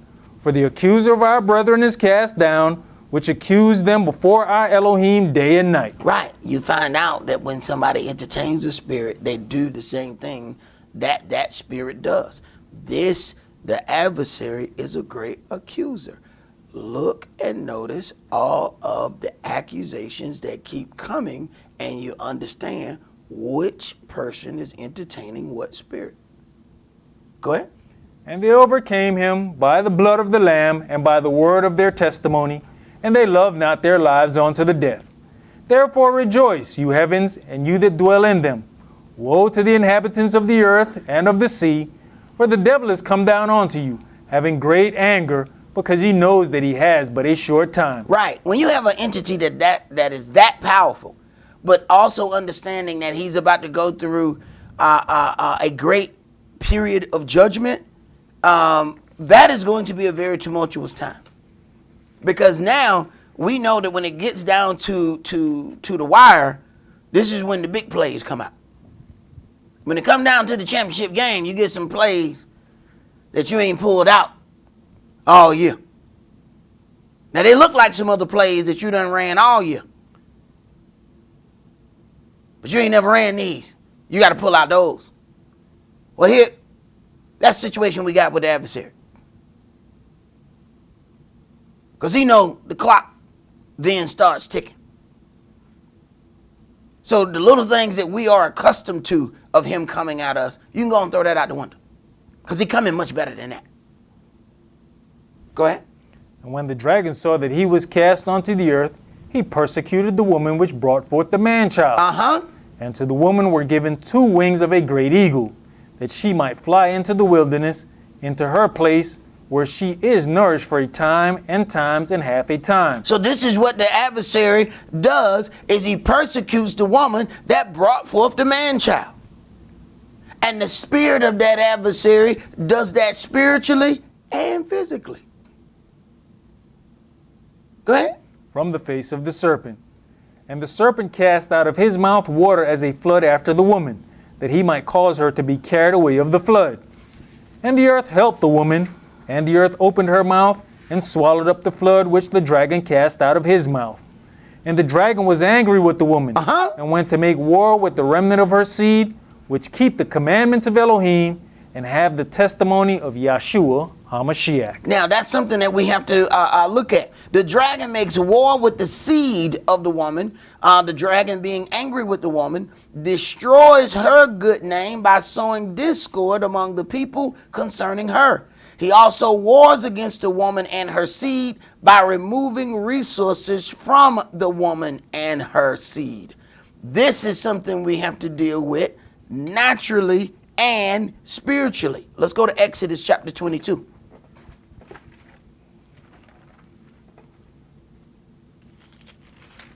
See, the same way that the adversary operates spiritually, he's going to cause those things to happen unto us physically as well. Because he wants to persecute the woman that brought forth the man-child. Because ultimately he wants to kill the man-child. Because in his eyes, the man-child is taking his place. Exodus chapter 22. And then let's read verses 21 through 24. You shall neither vex a stranger nor oppress him, for you were strangers in the land of Egypt. You shall not afflict any widow or fatherless child. If you afflict them in any wise, and they cry at all unto me, I will surely hear their cry, and my wrath shall wax hot, and I will kill you with the sword, and your wives shall be widows, and your children fatherless. Now, the question we have to ask is the child fatherless because his father has died, or is the child fatherless because his father is a no-show? He's still fatherless. The child don't know no father if ain't no father there. But the question is, in what way is the child fatherless? Is he fatherless because the dude just down the street and won't come? How is he fatherless? I tell you what, at the end of the day, the kid, it don't matter to the kid. If his father not there, that's all he know. His father not there. It don't matter with him the many reasons that may be there. Let's go to Deuteronomy chapter 21.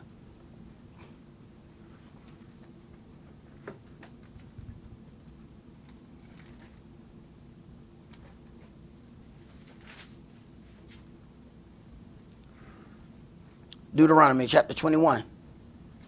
And let's read verses 15 through 17. If a man have 2 wives, one beloved and another hated, and they have borne him children, both the beloved and the hated, and if the firstborn son be hers that was hated. Now the firstborn son be hers that was hated. First of all, why does he hate anyway? Go ahead. Then it shall be, when he makes his sons to inherit that which he has, that he may not make the son of the beloved firstborn before the son of the hated, which is indeed the firstborn. But he shall acknowledge the son of the hated for the firstborn, by giving him a double portion of all that he has. For he is the beginning of his strength. The right of the firstborn is his. But he shall acknowledge the son of the hated for the firstborn, because he is rightfully the firstborn, by giving him a double portion of all that he has. For he is the beginning of his strength, and the right of the firstborn is his. You know, when you consider this situation of what we read before, with a fatherless child, is that child fatherless because the father has died, or is it because the father is a no-show? This is something that as we start examining the things of this book, it is very important for you know, all of us to pay attention, but especially women, as you're entering into covenants with individuals. If those individuals have previous children and they haven't taken care of those children, then you get into a covenant with this person. What is the likelihood that they're going to take care of your child? They ain't took care of now another child that they done had. Let's go to Genesis chapter 15. Go ahead, brother. You know, on this whole thing here, for he is the beginning of his strength. The right of the firstborn is his. Uh-huh. Now, this is somebody that's going to represent you. Right. The way you have dealt with this person, how are they going to represent you? Right. Very, very interesting. Genesis chapter 15. Let's read verses 1 through 6.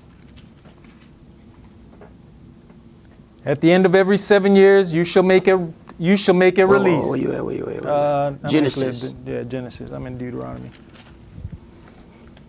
Genesis 15.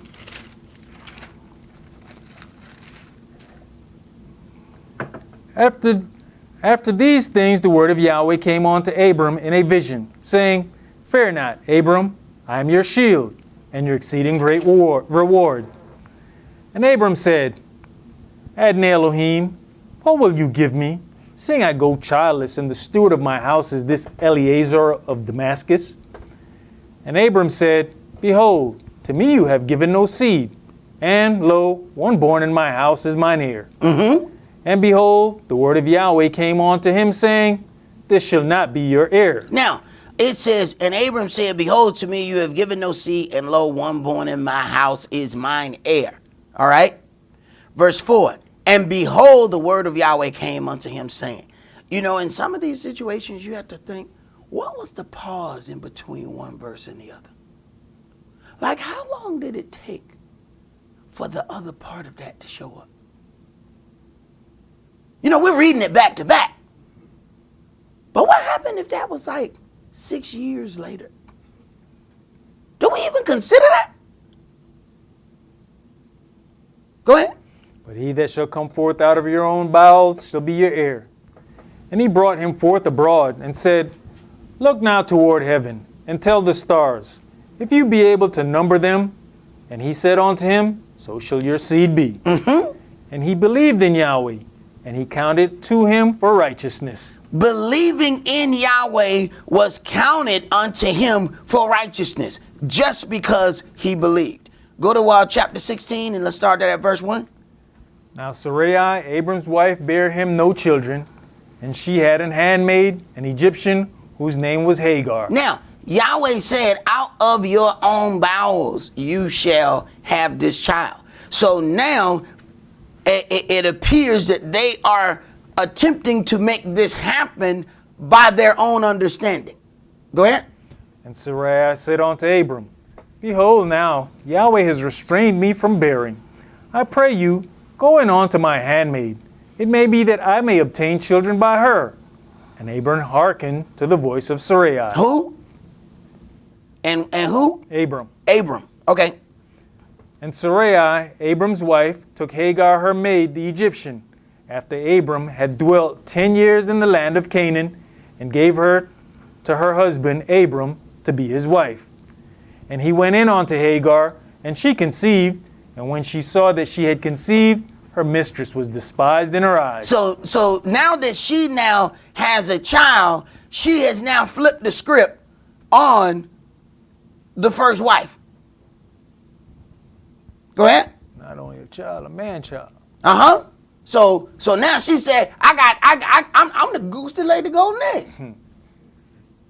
I ain't pay you no attention no more. Go ahead. And Sarai said unto Abram, my wrong be upon you. I have given my maid into your bosom. And when she saw that she had conceived, I was despised in her eyes. Yahweh judge between me and you. Now, why she going off on him? I'm going to tell you why she going off on him. Because he the head of the house. My wrong be upon you. She has changed and flipped the script with me. And you supposed to deal with it. You supposed to deal with it. You saw her countenance change concerning me once she got pregnant. Take care of your business. Go ahead. But Abram said unto Sarai, behold, your maid is in your hand. Now see, now we getting into some different things. Why you didn't deal with it? Now it has gotten to a situation now, and now he's giving it back to her, the power to her to deal with it. Go ahead. You know, this is part of a conversation coming down yesterday as well, is that people see these things, and yeah, because it's culture and it's, you can do it, don't mean it's for everybody. Because here we see a situation here where it's not being handled right. Mm-hmm. But people see things and they desire something because it's lawful. Mm-hmm. That don't mean that it's going to work for you, though. Now it says all things are lawful for me, but all things are not expedient. So you have this thing, you have to wonder if he was even all the way ready for that at that point, because she gave him the wife. But then when the situation came up, he's still putting that back on her. Go ahead and deal with that, how you want to deal with it. Go ahead. Do to her as it please you. And when Sarai dealt hardly with her, she fled from her face. And the angel of Yahweh found her by a fountain of water in the wilderness, by the fountain in the way to shore. And he said, Hagar, Sarai's maid, whence cameth you? And whither will you go? And she said, I flee from the face of my mistress Sarai. Uh-huh. And the angel of Yahweh said unto her, return to your mistress, and submit yourself unto her hands. Stop. Why couldn't Abram say that? Why the angel got to go and do what you're supposed to do? Go back and submit yourself to your mistress. Why couldn't he say, look, stop being nasty? Yeah, you got a kid. Whoop the damn dude. Go in there like you got some sense. Why the angel got to do that? Go ahead. And the angel of Yahweh said unto her, I will multiply your seed exceedingly, that it shall not be numbered for multitude. And the angel of Yahweh said unto her, behold, you are with child, and shall bear a son, and shall call his name Ishmael, because Yahweh has heard your affliction. And he will be a wild man. Mm-hmm. His hand will be against every man, and every man's hand against him. And he shall dwell in the presence of all his brethren. Uh-huh. And she called the name of Yahweh that spake unto her, You Elohim seeth me. For she said, Have I also here looked after him that sees me? Wherefore the well was called Bir Lahairoi. Behold, it is between Kadesh and Bered. And Hagar bare Abram a son, and Abram called his son's name, which Hagar bare, Ishmael. And Abram was 86 years old when Hagar bare Ishmael to Abram. Right. And you find all kind of situations with the Ishmaelites and things that end up having issues with Israel, and there is where the Ishmaelites come from. Let's go to chapter 21.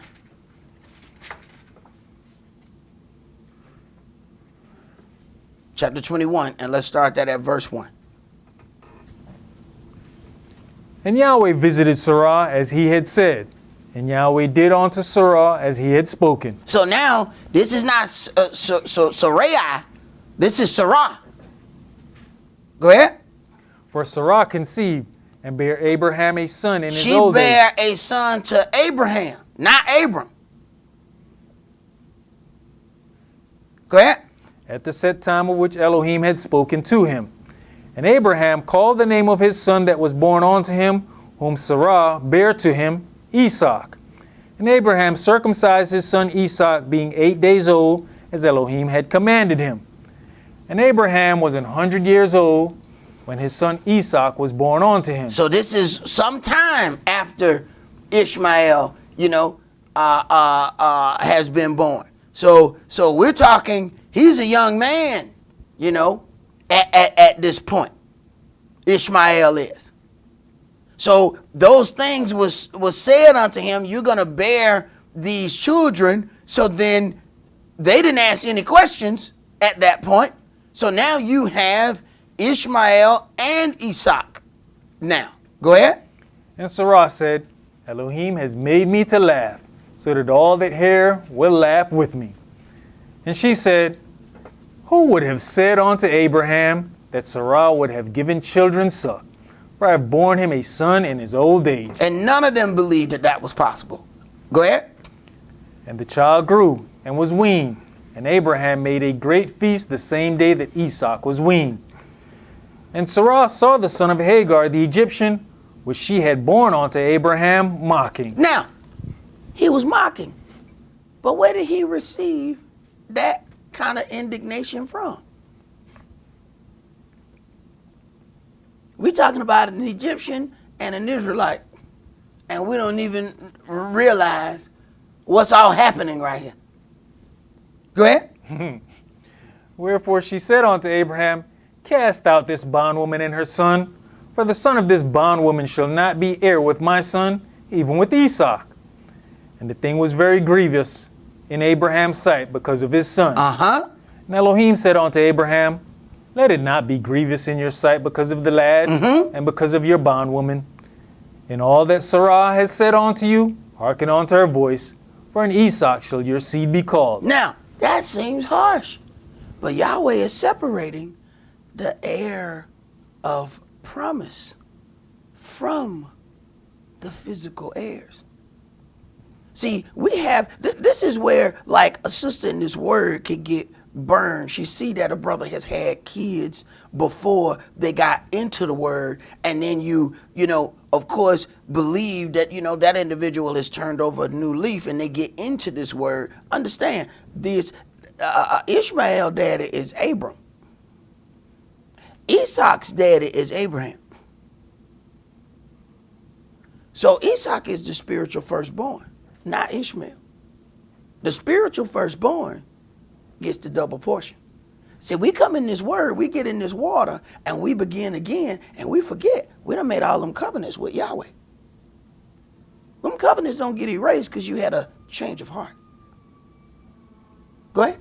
You're talking about the indignation of Absalom that we read about earlier, but now you're looking at Ishmael and how many years of indignation was able to build up. So there wasn't no big deal to say, yeah, make them slaves. Yeah, they're my family, but they gonna serve me. And you look at, this thing, why he was able, to openly laugh. What was happening privately around his mama? This is how your kids put you on blast. Go ahead. And also, of the son of the bondwoman will I make a nation, because he is your seed. And Abraham rose up early in the morning and took bread and a bottle of water and gave it unto Hagar, putting it on her shoulder and the child, and sent her away. And she departed and wandered in the wilderness of Beersheba. Now, that reminds me of the stuff you see in cartoon where they put the stick and tie the handkerchief on the end of the stick. Hey, bro, this hardcore right here.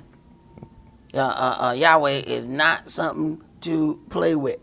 But we then have to understand how spiritually the statement that said, take now your son, your only son, Esau, whom you love, and get you in the land of Moriah, and offer him therefore a burnt offering upon the mountains which I will tell you of.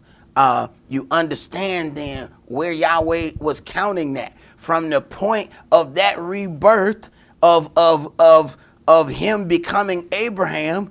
That is your spiritual firstborn. That is the one that you owe unto me, not the one that you got from the bondwoman. And we don't understand the spiritual implications of that, even as we go about our own lives claiming to be servants of Yahweh, not understanding how that's going to be accounted unto us as we progress in this word. Let's go to Genesis chapter 25.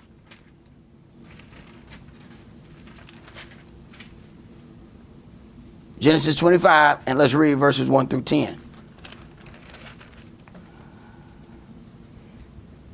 Then again Abraham took a wife, and her name was Keturah.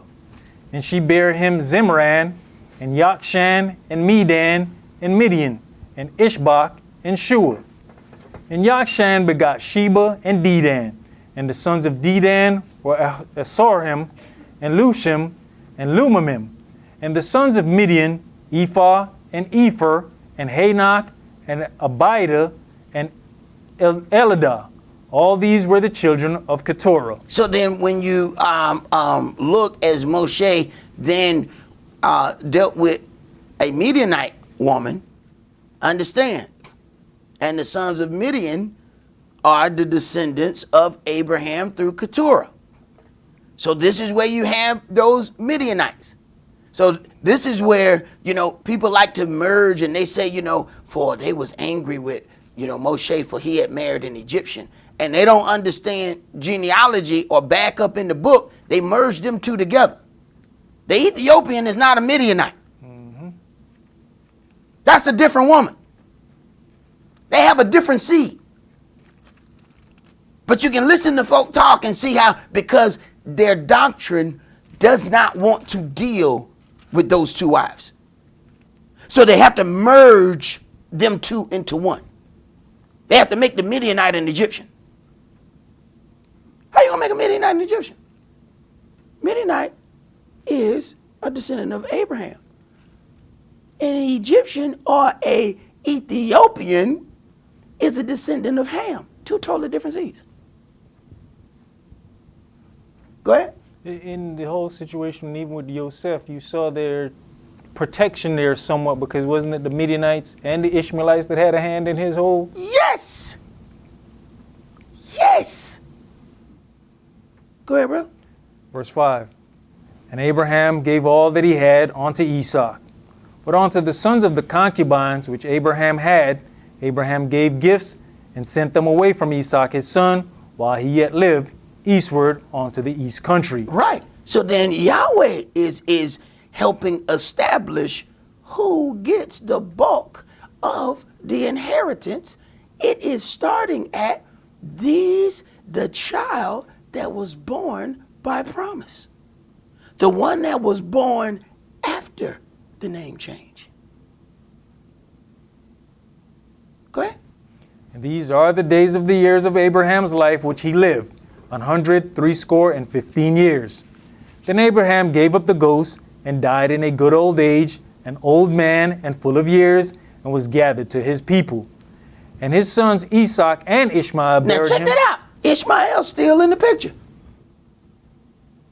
He's still in the picture. Go ahead. Buried him in the cave of Machpelah, in the field of Ephron, the son of Zohar, the Hittite, which is before Mamre. The field which Abraham purchased of the sons of Heth. There was Abraham buried, and Sarah his wife. All right. Let's go to 1 Corinthians chapter 6.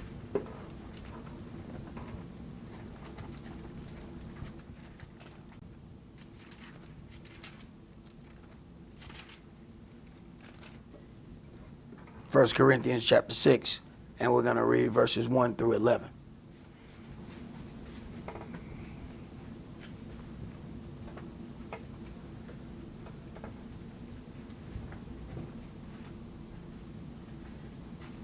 Verse 1.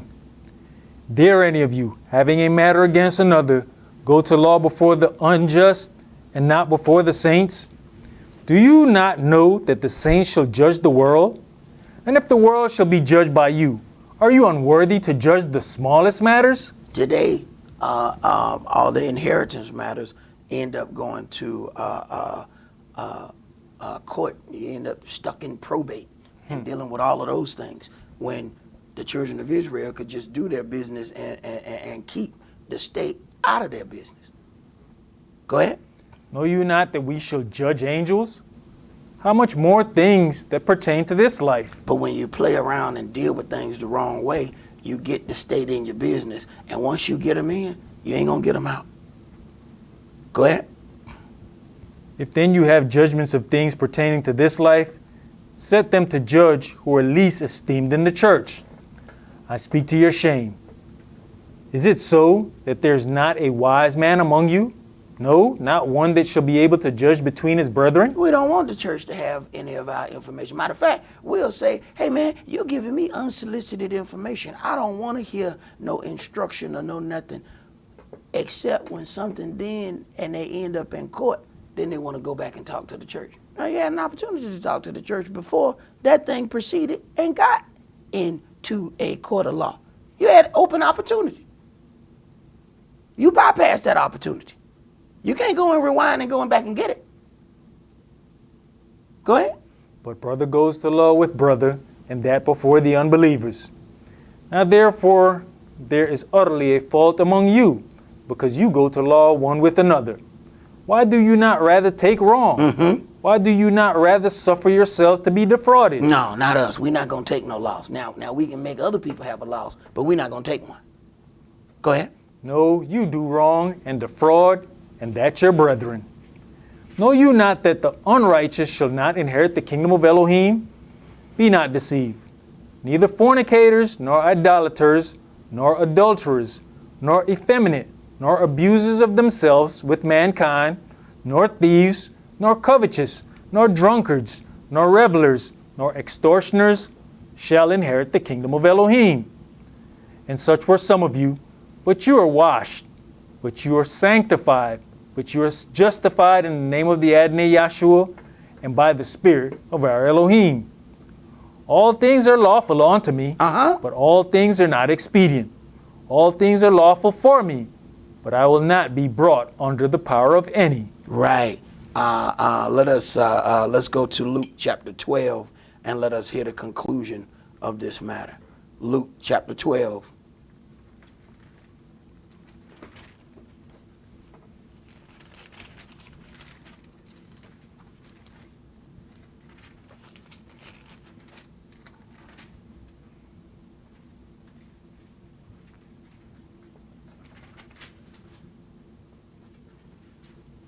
Start at verse 49. Okay. Luke chapter 12, and let's start at verse 49. I am come to send fire on the earth, and what will I, if it be already kindled? But I have a baptism to be baptized with, and how am I straitened till it be accomplished? Suppose you that I am come to give peace on earth? I tell you, no, but rather division. Right, because in division is going to be separation between the righteous and the unrighteous. See, we were going to have peace while letting everything be together, but now you have caused an unrighteous situation because now you allow the unrighteous to mingle with the righteous. He's coming for division because that's order. Light and darkness have to be separated. Right and wrong has to be separated. We just want to kick it because, these might be people that we enjoy having around. But the Mashiach is coming for division. Because that's order. When you go in and you got even somebody who's working on a car and you got all the bolts mixed in together, there's no order in your work. He can't even work like that. There must be a certain amount of division for there to be order. These bolts go on the head. These bolts go underneath. These bolts go on the side. You mix all of them together and you put the wrong thing in the wrong place.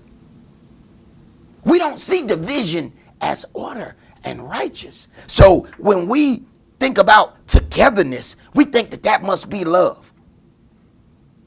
You have mingled things, and you might get yourself killed for doing it. Division is order. Separate this from this. Separate your sheep from your goats. Separate these from those. What are you doing? Why is all this stuff mingled together? Well, we just wanted to have peace. So we wanted everybody to have, a place.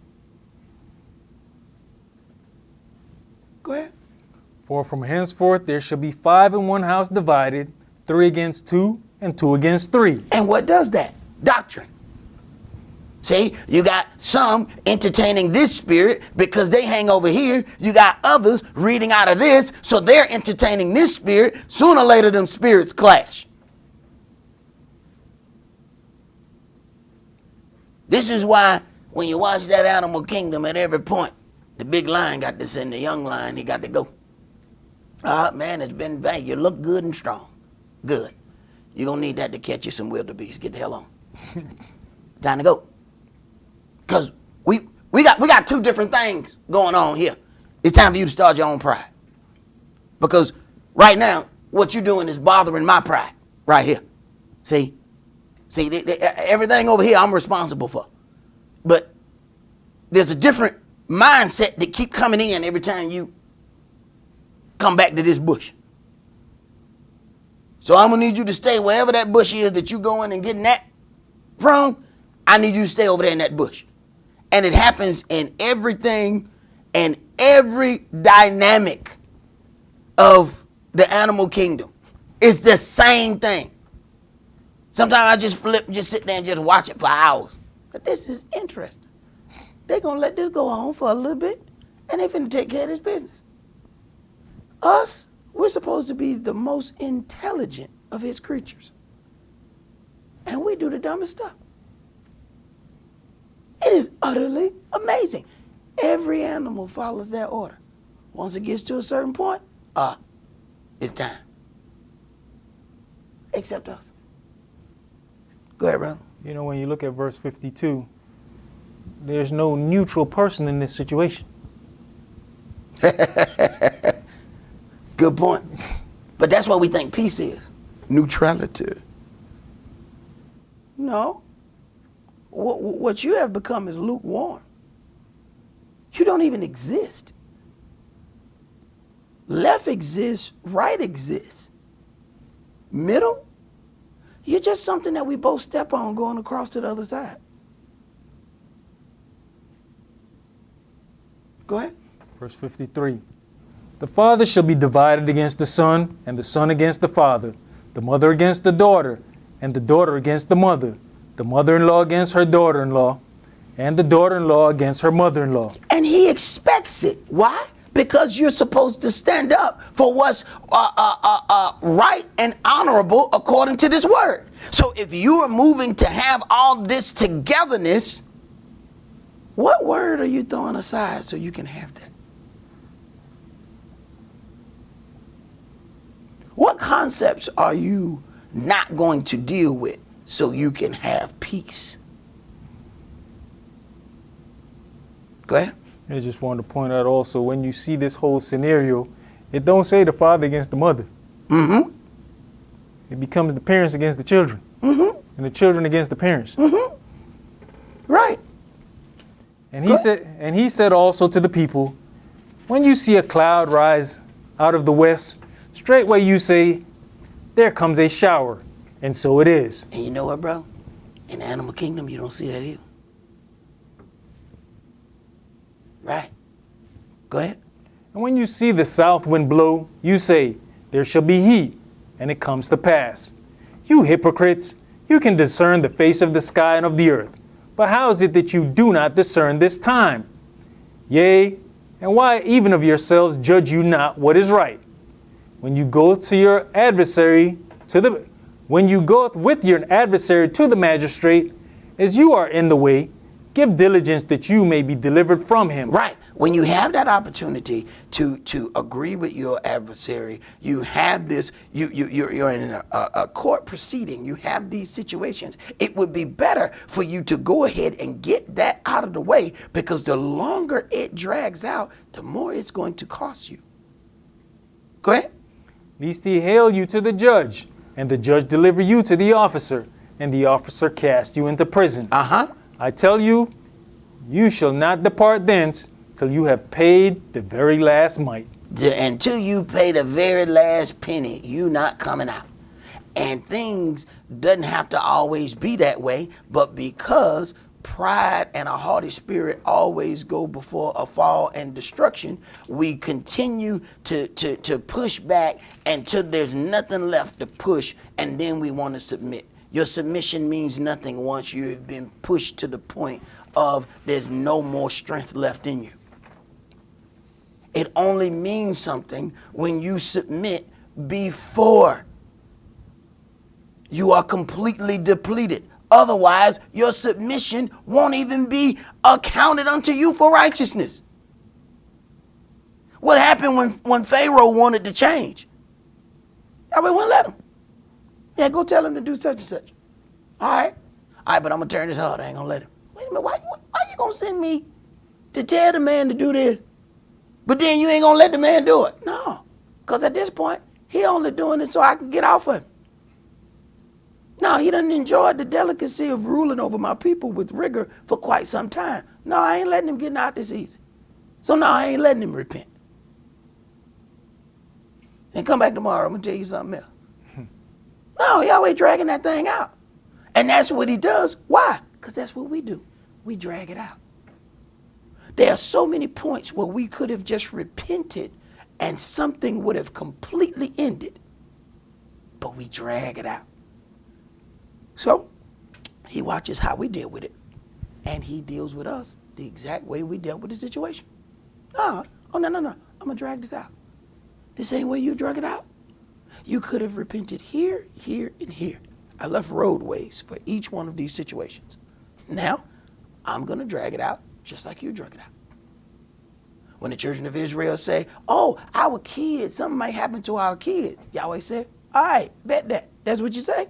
So, since you say it's about the kids, I'm going to kill you and I'm going to bring the kids through.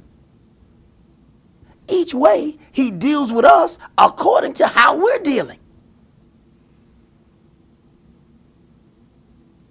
We have great promises that the children of Israel are supposed to take hold of. But we cannot just walk willy-nilly and take a hold of the promises that was made with our forefathers. It wasn't made with us. That's the first thing you got to understand. You didn't do anything to earn this promise. So if you're going to be an heir to this promise, if you are going to inherit all of these things, you have to have the love of Yahweh and understand the debt that our people pay for you to even be there to be accepted as an heir. That's all that we're going to do for today. Remember the Sabbath to keep it holy. Shabbat shalom. Shabbat shalom.